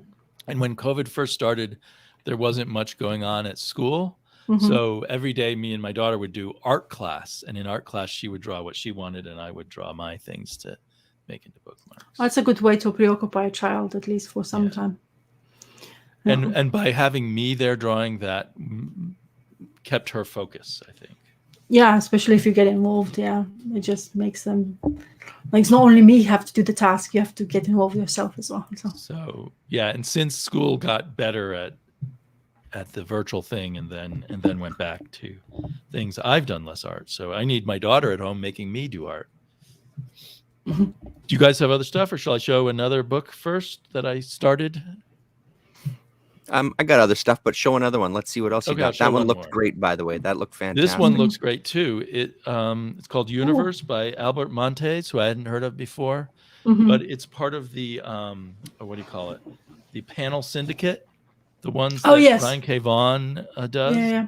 And so this is another panel syndicate one. That's why it's in this strange shape. Yeah, they like to do that once. I think it's a series of unconnected, except maybe thematically, science fiction stories done by I think when you get a good artist writer who can do it all himself, that I really appreciate that. And that's the case here. And this first story was really fun. And it was about a guy sent to the beginning of time by his boss. And I forget now what it was they wanted him to create. So it's purely for some commercial reason. I think he wanted to, this guy's the boss there. He wanted to get like his logo on the atoms that are from the beginning of time have filled the universe. So it's maybe for advertising. I remember loving this, but then it was a single story, and then I put it down to read other things before reading the next story. So I really want to get back to this. But now I can't remember what the resolution was. But it was very amusing. And as you can see, although cartoony, the art is very beautiful and detailed. Yeah, looks and great. really nice coloring. I think he did his own coloring too. I think it's a complete one-man show. I'm trying to find credits. I don't even see them. Yeah. So something ironic happens at the end. I can't remember. Oh, he put his boss's Mr. Wortham is a piece of shit he wrote on every molecule in the universe. And so he gets fired. Of course. That's the end. Oh, and there's some plot about robot companions. I know. See, I need to even reread this and then go on. So it looks like the next story is going to be a robot involved one. Yeah. So, I mean, as far as I can tell from having read the story, this is just a wonderfully delightful book, which again, because it being on Panel Syndicate, I hadn't really heard much about. I think I did hear, I think I ordered the book when I heard someone mention it, maybe as having read it digitally or something. I find I go to Panel Syndicate, I'll even occasionally download something, but then I don't end up reading it. Like with Friday, I read it. After I read that trade that had the first 3 issues, I went there and I downloaded the 4th issue, but I haven't read it yet. I think I just want to wait till it comes out. And then I saw they had the first issue in a full comic book size. I meant to compare that because the trade was smaller. Yeah. So I don't know if they're going to do the whole series in the full comic book size and the smaller trade. I hope so. Or if this was just a one-shot thing. Because Yeah. it's local comic shop day exclusive. So yeah, I'm a little confused as to what's going on there. Same with me. I really liked that issue a lot, though. Yeah. And also everything in the first 3 issues that I read in the small trade was good. Just would have been nice bigger. And also people gets angry with the size of the trade came out, like tiny version, which is the service to the artist. To be honest, it's nice to see it. And like digitally, I was reading the first issue. I got it the first issue, and I absolutely loved it. And because I had a bigger size, like almost like comic size, basically. Right, your iPad size or something. Yeah, and it was great because at the end of the day you can just do but it's just it just feels so much better to look at it as well. It's just the scenes and scenery he's picking up and colors. And I think the colors look better at this size than they did in the smaller size. Yeah, which is, I don't know why we did that. Yeah, strange. You need to somebody write it to Brubaker and complain. So you're like, Brubaker, what the hell are you up to now? Well, my one thought is that they maybe thought it was for kids, because there's all those kids trade paperbacks that are smaller. Oh, yeah. But they do use the F-bomb a lot in here. But other than that, it's it's all ages, I guess. Anyone would like it. At least so far. Okay, let's go back to Terrence. Yeah, that's cool. Sorry, Rasa, did you have something?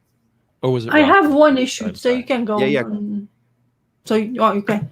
Yeah, you go ahead, Rasa. It's like, it's like my face. Why are you looking at me, Sam? I think there's issue 9, I think already. Is that the penultimate issue? I don't know. This is issue 8. Oh, it's issue 8. Okay, yeah. I think there's 10 issues, but I'm not sure. I actually don't know exactly, but I know it's going to culminate soon anyway. So I'm continuing with this, and I'm continually love it. It's a typical the fix of Terry Moore I get every month, which is great. And he has this a bit of a background how this our serial killer is basically her background has come to fruition more and more, and how this guy who was supposedly a superior to her, he's much older than her. When they met, they get into an affair, and then his life turned into ruin when she on purposely sent the photos of the affair to his wife, and then wife starts to go into, they continue being together, but they have a child, but not in with a normal way of making children. But she basically gave his sperm to his wife so they can make a child, because she couldn't touch him anymore because of the anger of his betrayal to her. And then she appears out of nowhere in his house talking to his daughter, and that's the most freakiest thing for any parent, especially if you have a bad history. And then she has this, the typical, it feels like it's really well told in War Balloons. He's that serial killer's mentality of having a normal conversation, but the person is absolutely dreading himself because he knows something's really bad going to happen. And of course, it wasn't really disclosed here. It's more of her going back and dealing with her kill list. She has a kill list of people she wants to kill. And of course, our main Zoe, our main character, supposedly main character of this issue, she's going after her. And I absolutely love the moments he has her in the panels. It's just beautiful, because she is supposedly an older female in a child's body, but the way he also gives her to have a conversation also gives me a smile all the time. So she saves this dog because this puppy was one of the persons she killed, so she saves him and she has him next to him, and he's they're having this conversation. It's like, okay, I'm gonna ram this the fence, and then she just stops in her wake, and she's like, oh, that was not eventful for her enough, so she has to go through somewhere. So anyway, in generally, it's as fantastic as always. I presume, of course, if you're not picking up on in single format like I am, of course there's going to be many of trades and probably hardbacks. He's doing that really well to promote his own stuff. But yeah, I'm looking forward to see where this is going to end. So far, it's not really much disclosed. Of course, they apparently issue 9, they finally meet each other. So Zoe finally catches up, but police is really close to her as well. So it's going to be interesting.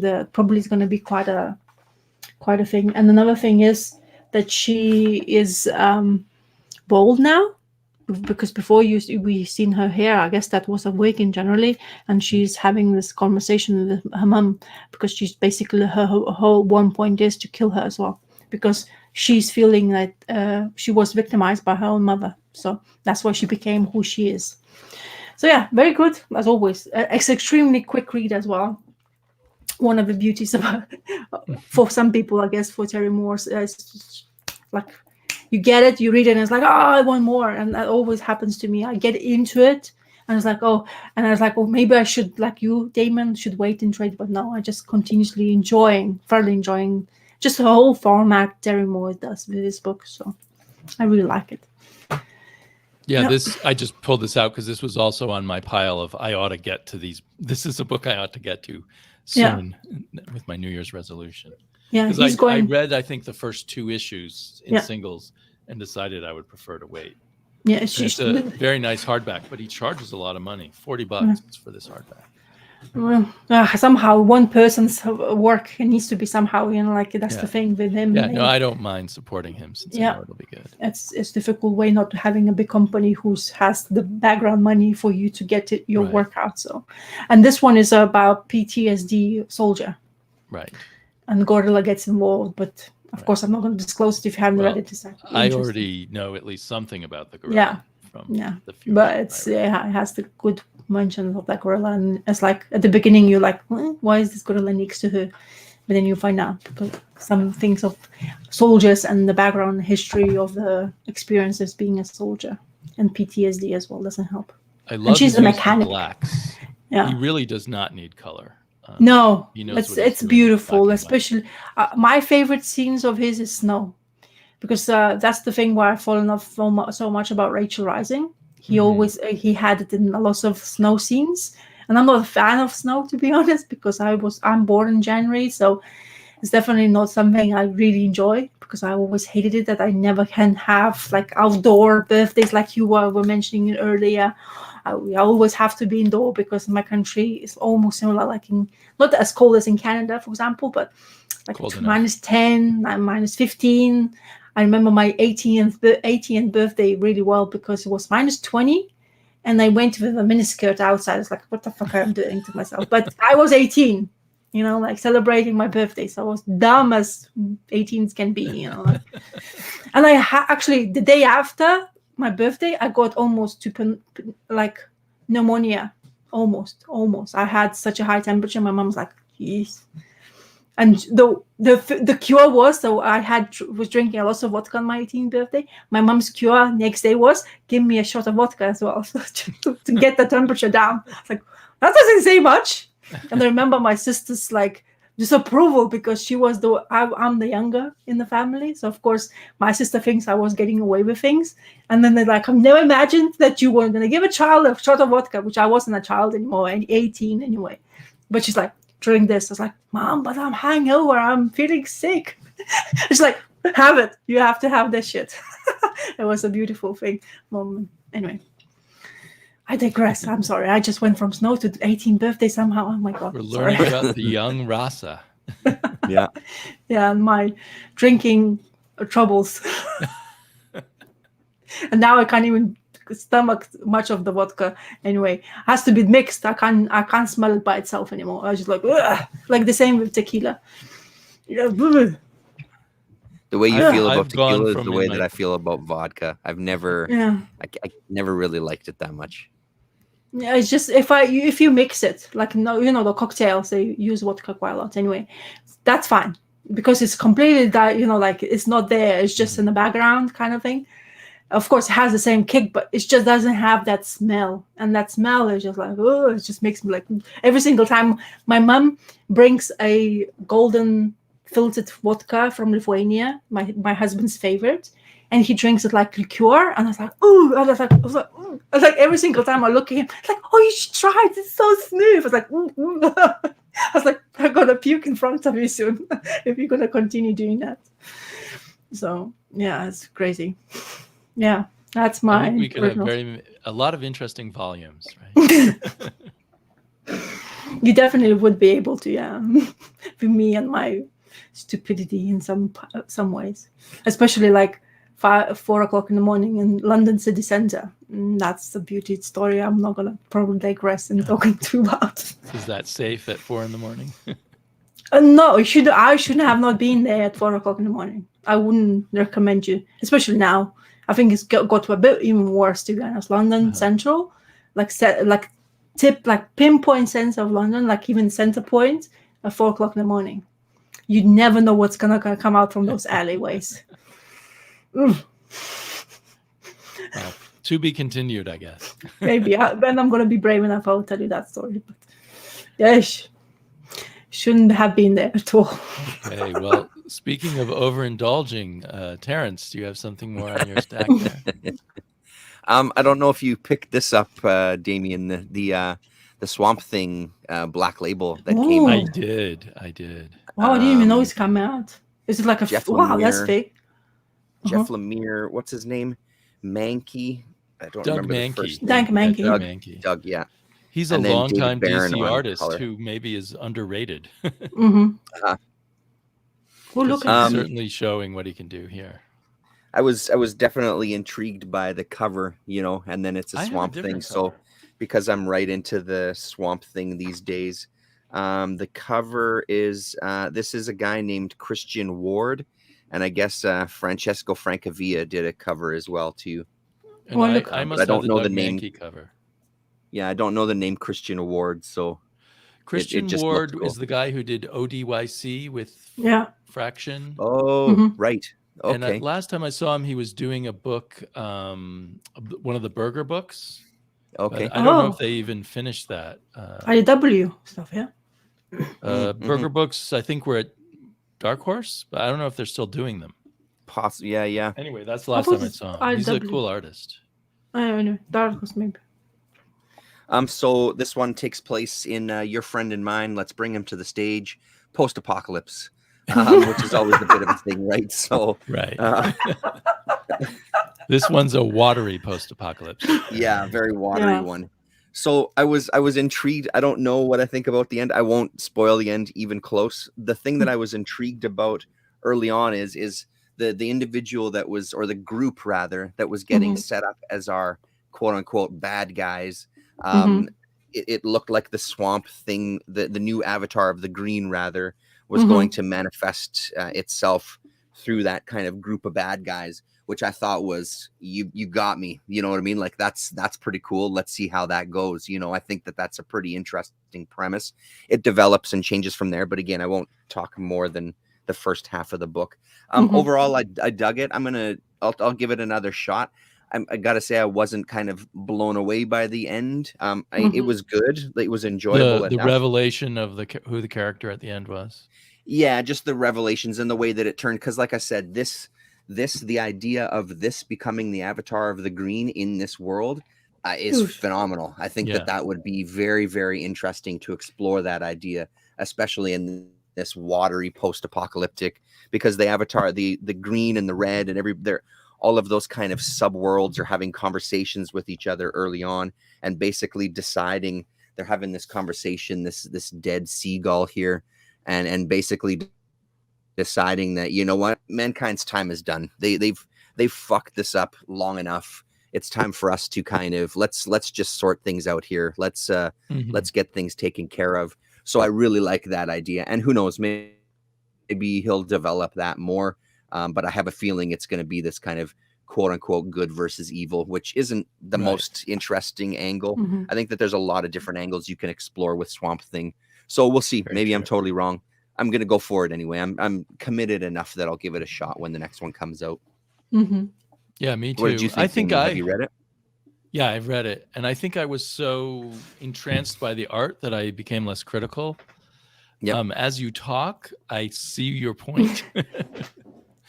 And I think that the pattern so far has been there's always 3 issues of these large size Black Label things. So there isn't a lot of time for him to explore things too deeply anyway. And also, as you talked, I started to think, oh, it's Jeff Lemire.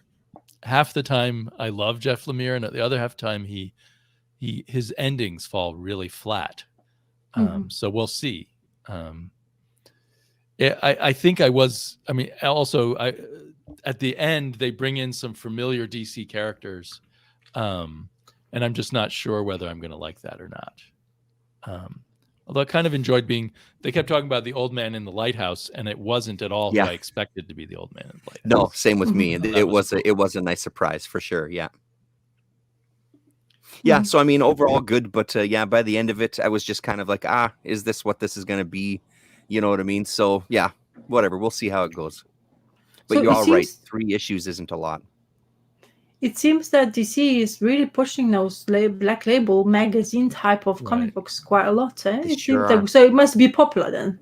It has to be. popular enough, yeah. Even though a lot of the word at the comic shops when I go to, people aren't crazy about them because, of course, the big thing for the conversations that I sometimes overhear is, how the hell are we going to store these things? And I got to get bigger bags and boards and Mylars and da-da-da. It's like, well, how about reading the fucking thing, first of all? How about focus on that as opposed to how you're going to store it? You know, I don't hear many conversations about how good the issue was. It's just how am I going to store it afterwards? Yeah, so. Yeah. I can't remember if it was on this show or on Paulo's show where there's discussion of shouldn't Americans try doing this bigger size more often? So my hope is these are selling well, and that will lead to more experimentation with the European album size, roughly. Yeah, I agree. That would be phenomenal. Yeah. It just helps the panels. I mean, it brings the artists a bit more into fruition at the end of the day, gives them a bit more limelight. I mean, I guess it's a bit more like you can pick on everything you want, the size of the thing coming out, what size of magazines, blah, blah, blah, or bag you're going to have to put it in. But in generally, the content inside what we should be worried about. Yeah, totally.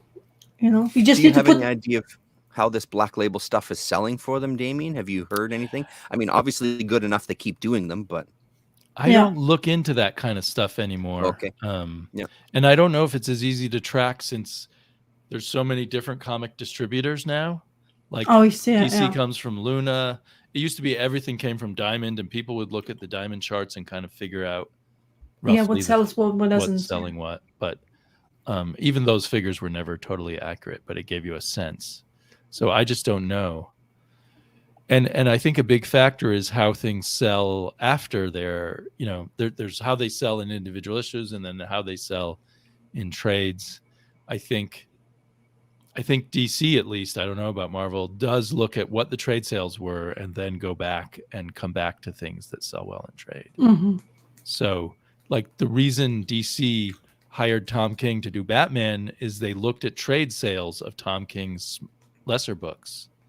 That's what I'd heard. And then when they saw how good the sales were of his trades, they thought, okay, he's a hot writer. Let's bring him to do Batman. Oh, interesting. I didn't even know that they look at that kind of part to actually employing person. Yeah, that's actually smart, though. I mean, because it takes a while for the word of mouth to spread and everything. So the trade sales can show you that an author is kind of becoming well known. But the ones before he was doing the DC work, he was doing the Vision, which was absolutely popular by trades, by anything. In that sense, it was solely selling out, and I think it was really popular. And then he was doing something for Vertigo before he went to DC in general, isn't it? And he did that series with, what is it called, the Iraq story? I don't know. Right. Something with Baghdad. Yeah. Yeah. Yeah. So a lot of people love that one, and I heard that people bought quite a few of them as well. So I guess that's the... And maybe the trade sales of Grayson and Anyway, so I think if DC does that, that's smart business, and I hope they still do that. And so it'll be interesting when the Baghdad. I don't know. Baghdad got my head. Lion of Baghdad. That's the different artist. The writer is. Oh, I forgot. I just read it actually. I forgot the name already. Isn't it Brubaker? I think it's Brubaker. Somebody.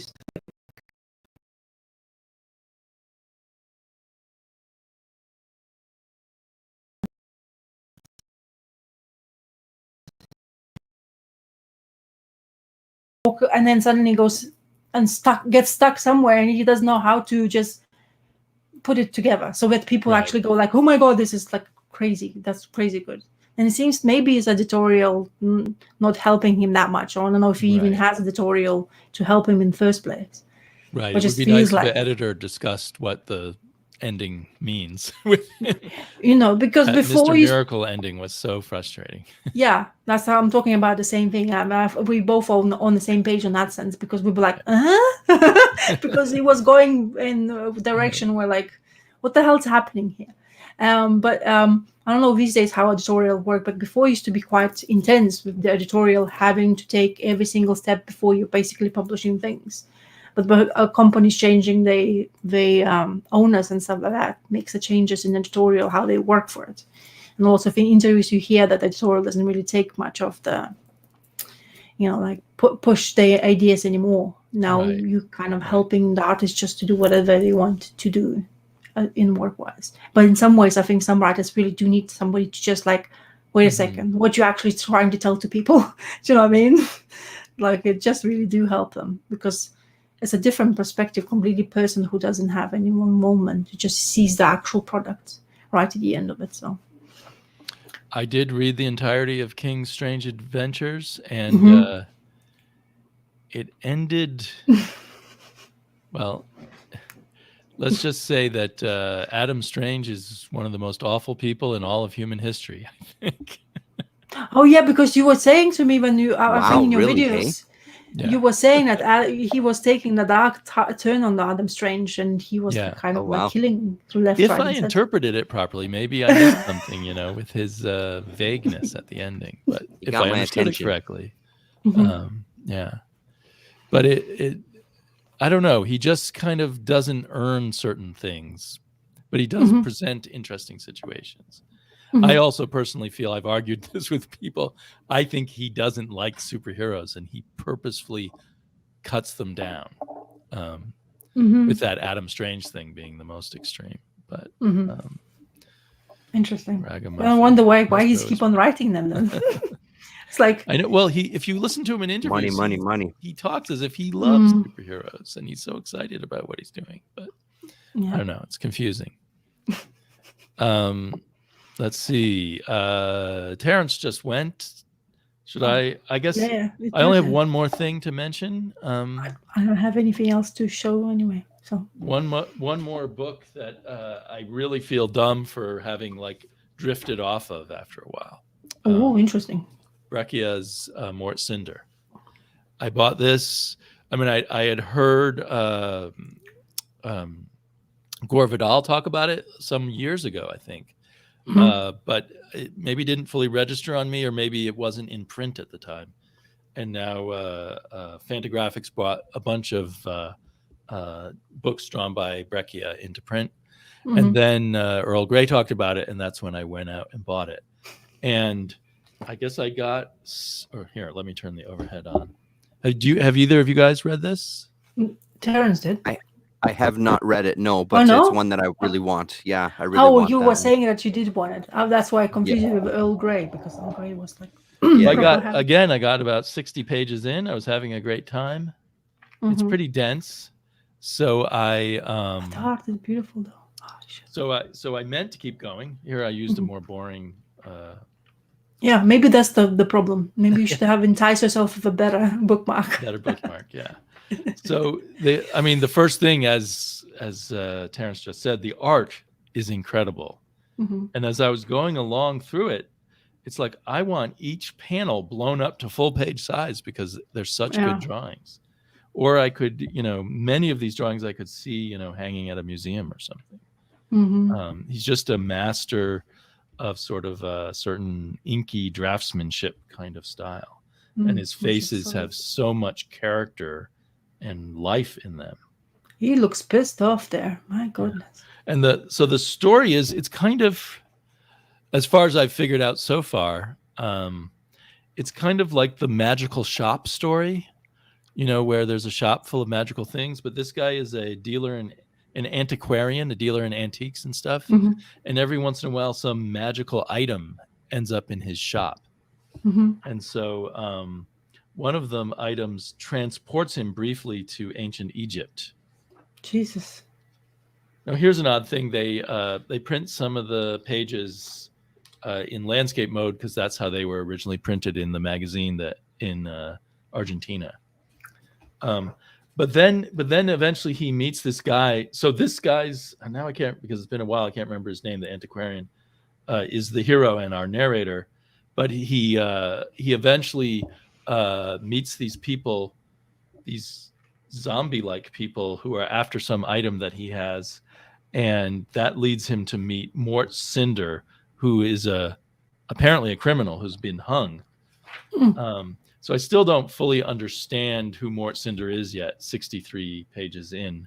But he's some kind of charismatic guy, maybe, who can't die, and is battling some evil scientist who takes regular humans and make zombie people out of them.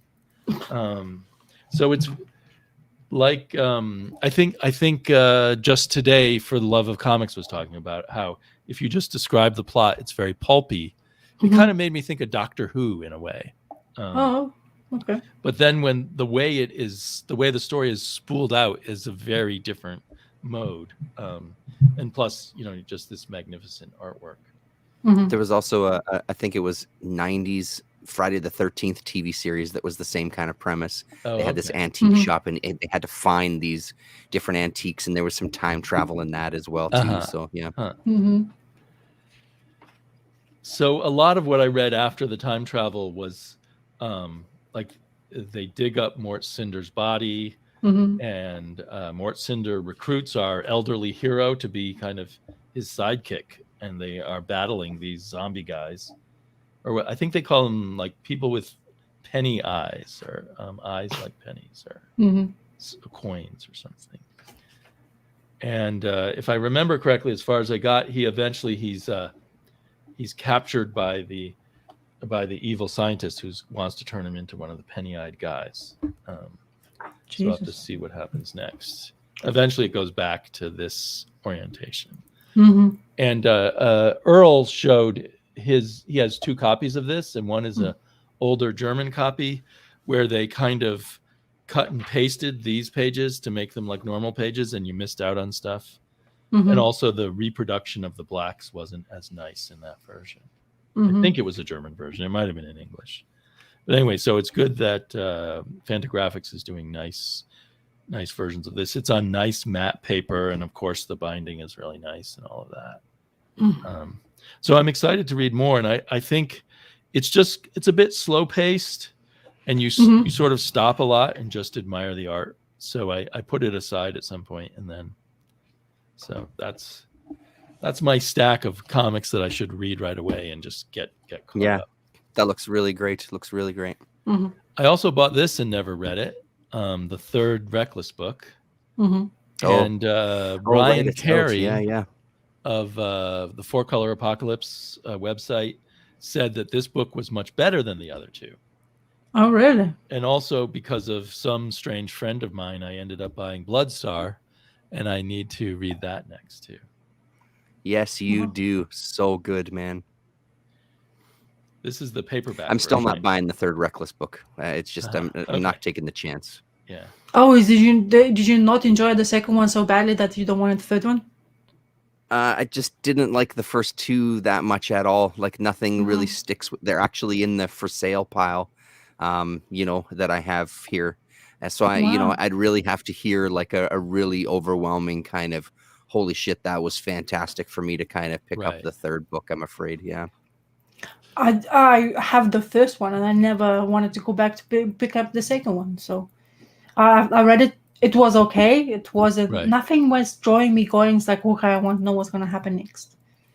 It's kind of a sad day when people like us aren't excited over a Brubaker book. Yes. Or a Brubaker Phillips book. Yes. But I remember reading those Phillips's earlier stuff while that one came out of the 1st volume, and because I was reading that what is that called? Lawless. What is the Lawless family stuff? Right. Criminal. And Criminal, exactly. So I was reading that, and that came out, and I was reading that after reading some of the Criminals. Like, this is not the same kind of like Criminals, like intense, and it was driving you so much forward. You wanted to know what's going to happen next. This one was just okay, and it's kind of sad, like you say, because of Brubaker usually gets you like wanting to have some, like he grabs you with the interest and wanting to continue forward. But I guess not. Yeah. Well, I will get to this 3rd book. I think I had really enough fun reading them. And now I feel encouraged by Ryan to actually dive in. Cool. So we'll see if I agree. Well, looking forward to hear your thoughts then. Oh, I just opened it and there's an orgy scene.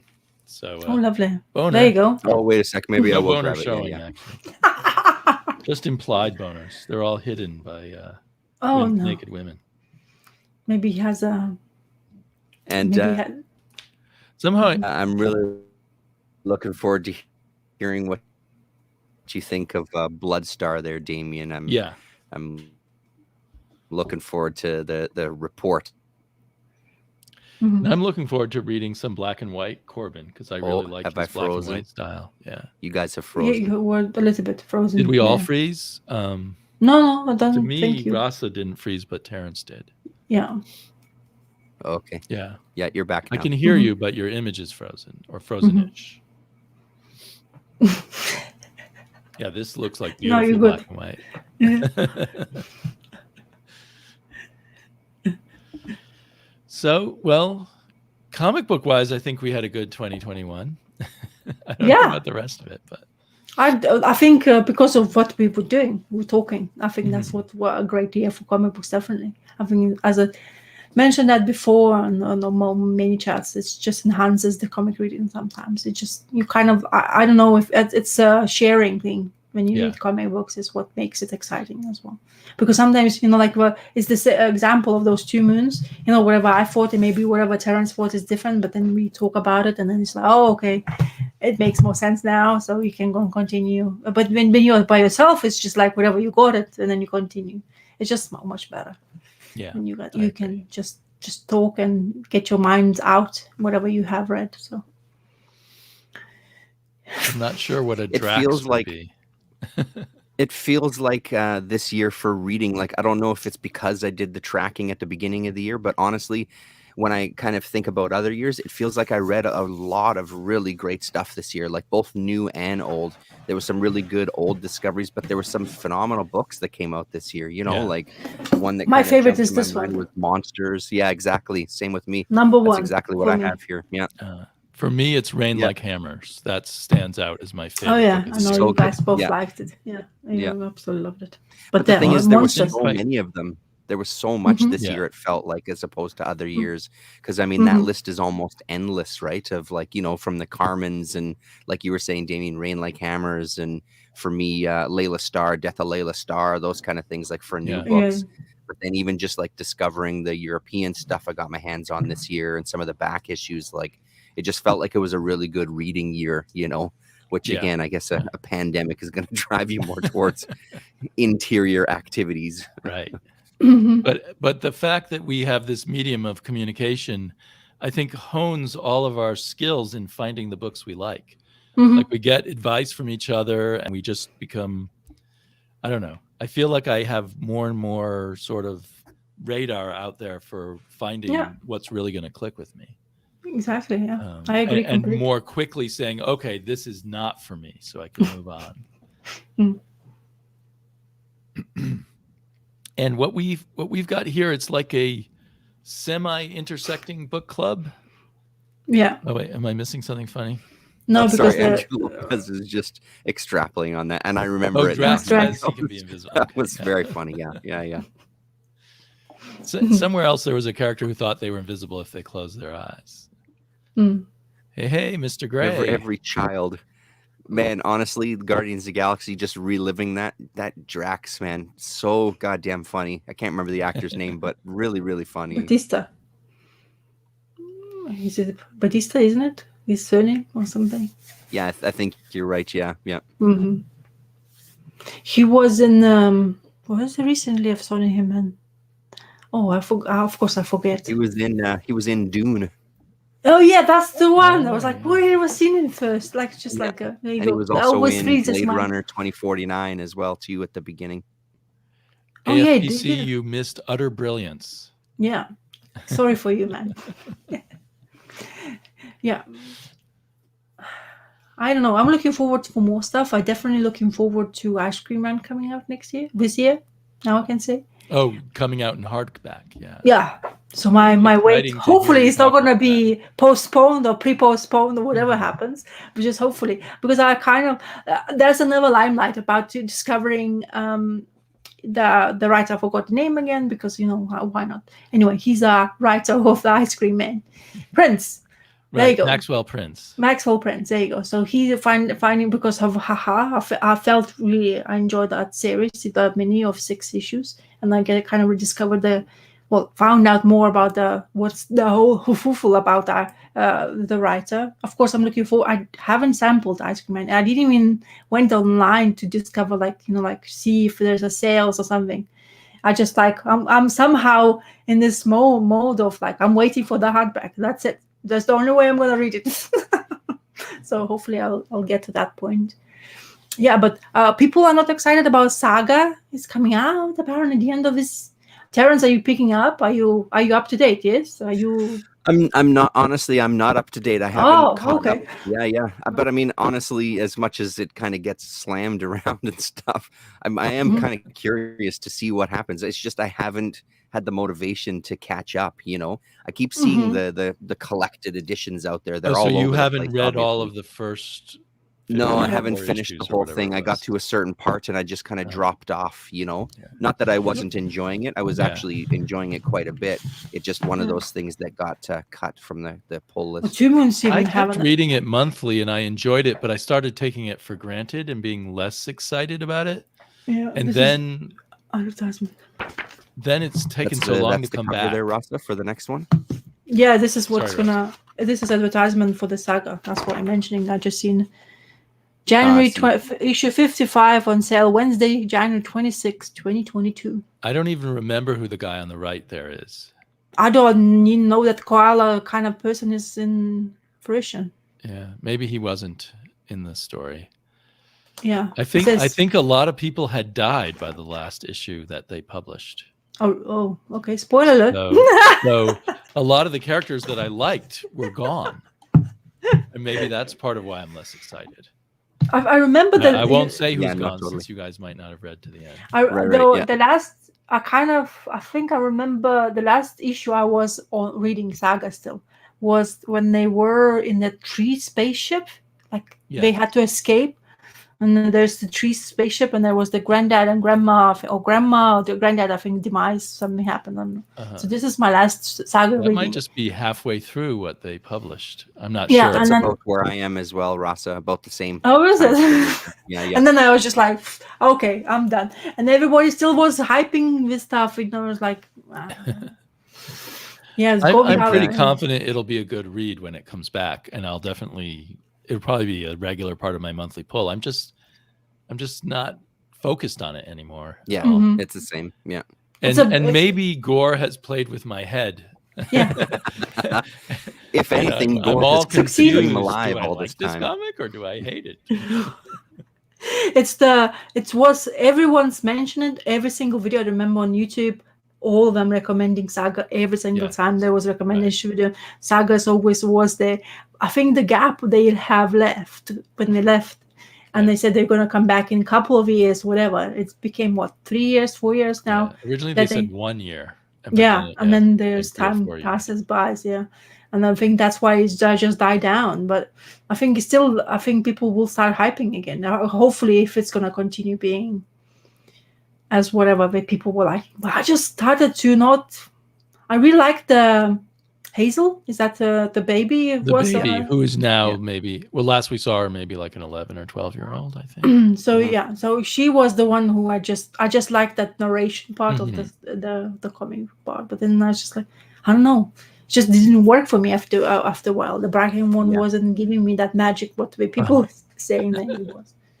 The Wild Last Man was the best one. So for me, Gore had sent me a video of, I guess there's a YouTube channel, Bearded Comic Bro. I wasn't aware of it beforehand. And his wife, he gets his wife to read some comics in it.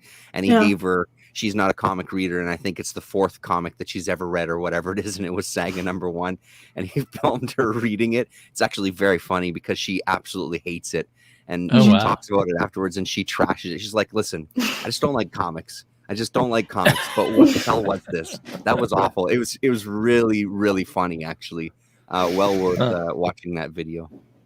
It's kind of, and lots of people were like, if you have a wife or husband who doesn't like comic books, it's kind of difficult for you to get that excitement, because you, like we were mentioning earlier, sharing when you're reading, it's really good to enhance comic reading generally. So when you have somebody next to you, you can actually talk about that. I tried to talk comics to my husband. He just, even though he's a comics reader and generally he was supposed to be the comics reader generally, Right. he just like his face goes just like blank, and you're like, what the fuck, man? I want to talk about it. I want to get excited. And he's like, okay, I'm gonna do that Sunday. Sunday. He achieved every man's dream of getting his wife to like comics, and then he stopped liking them. That's kind of sad. Yeah, but then you got me to get completely go absolutely bonkers for them. So it's funny. Maybe there's some like balance in the universe, and you can't have two people in a couple liking comics. Yeah, it's difficult, I guess. Nothing would ever get done. My poor wife gets kind of left out because me and my daughter talk about comics all the time. I mean, so she knows all about comics. She knows all the characters and the names of creators because she hears us talking about them, but she never has any desire to read them. And I'm not going to even try. But my hope is my son will be the one person I will be able to talk in the family about comic books like you have your daughter. Because I just really, as I say, but that's the beauty about comic books. What I really like is actually having conversations, about what you're reading. So,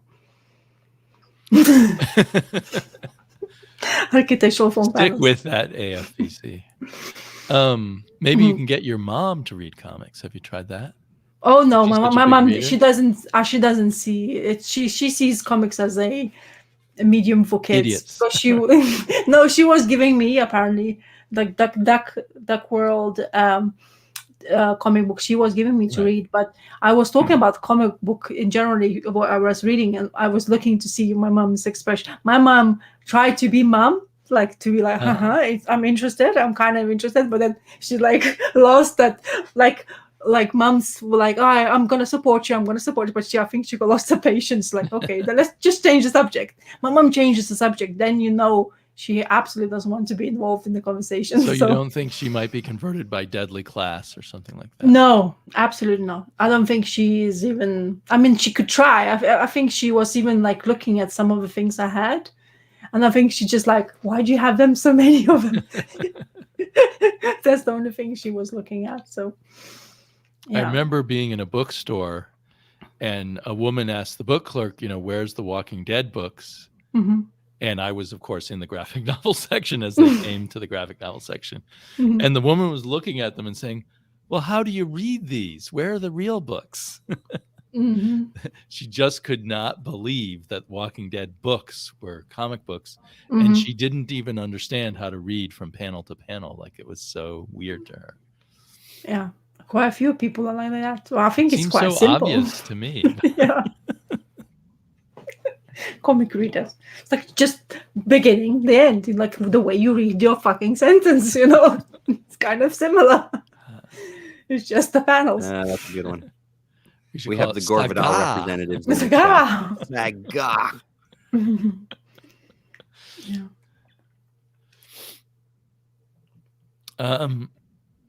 Hey, off my shelves. I've seen you on Hangouts with names popped out of my head, but anyway, love those Hangouts you guys do. Yeah.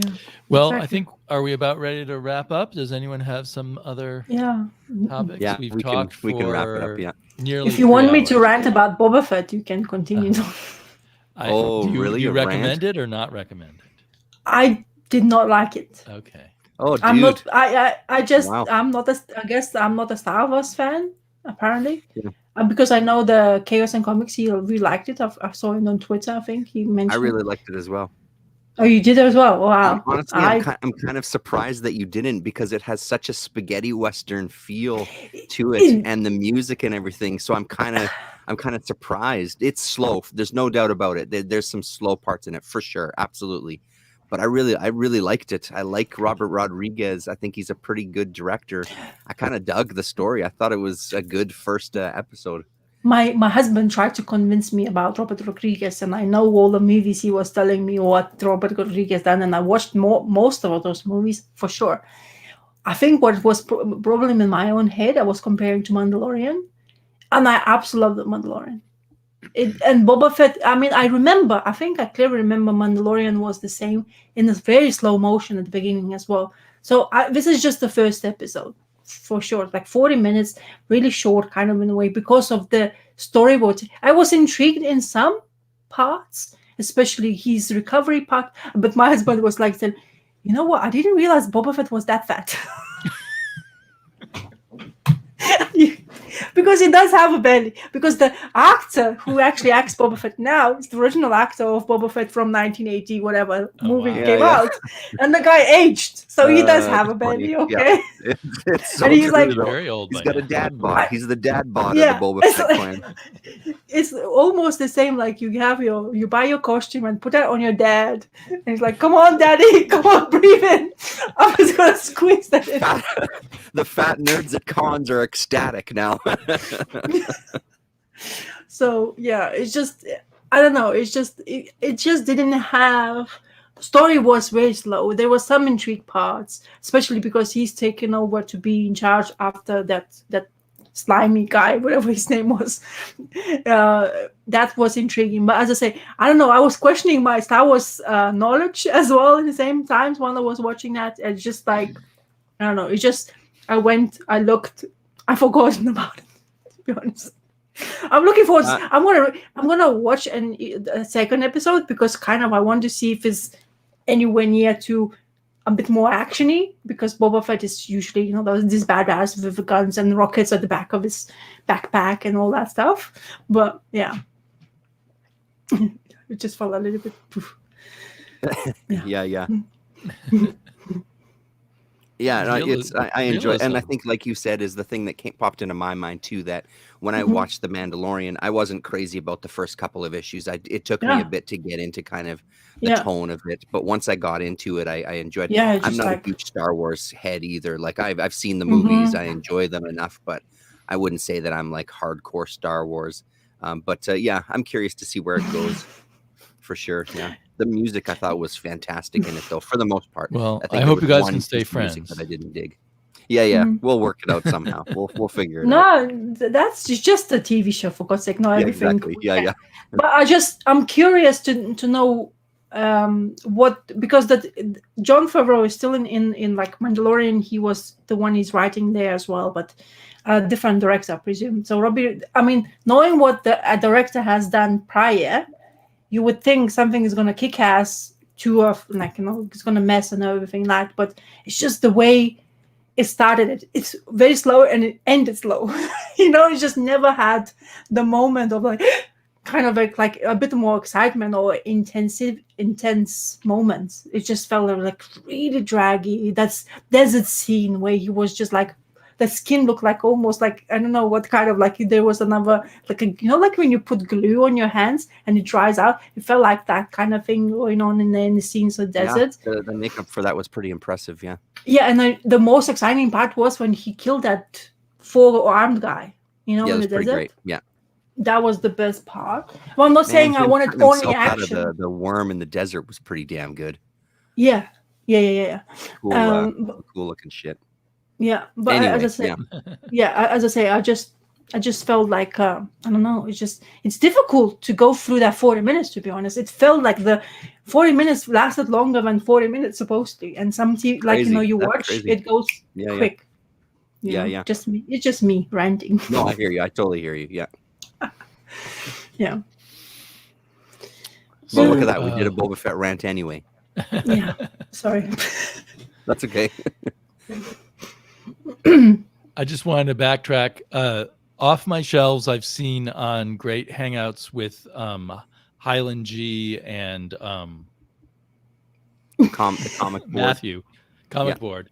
Mm-hmm. And then that's how I found out about his channel. And I've watched a few of his videos so far, and they were very good. So anyway, people should go check that out.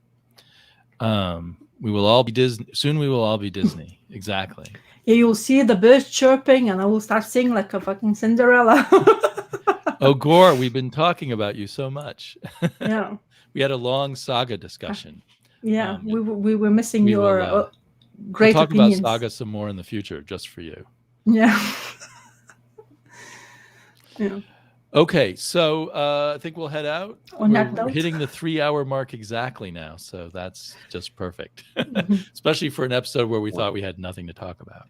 Mm-hmm. So hopefully we'll be back next Sunday. Whose channel are we up Hopefully. to now? Probably Terrence's. Probably mine. Yeah, we'll see how it goes. Given with there's no my technical problems. Winnipeg internet. Yeah, exactly. Yeah. We But, somehow just be sure you sub all three of us, and which I think I put the links in the description already. Like, subscribe, follow, hit the bell, punch the notifications, do all that stuff. Hit the thumbs down, please, and I think that we used to be the people who like, I don't care. You want to subscribe or whatever. I still don't care. That's why I like saying those things.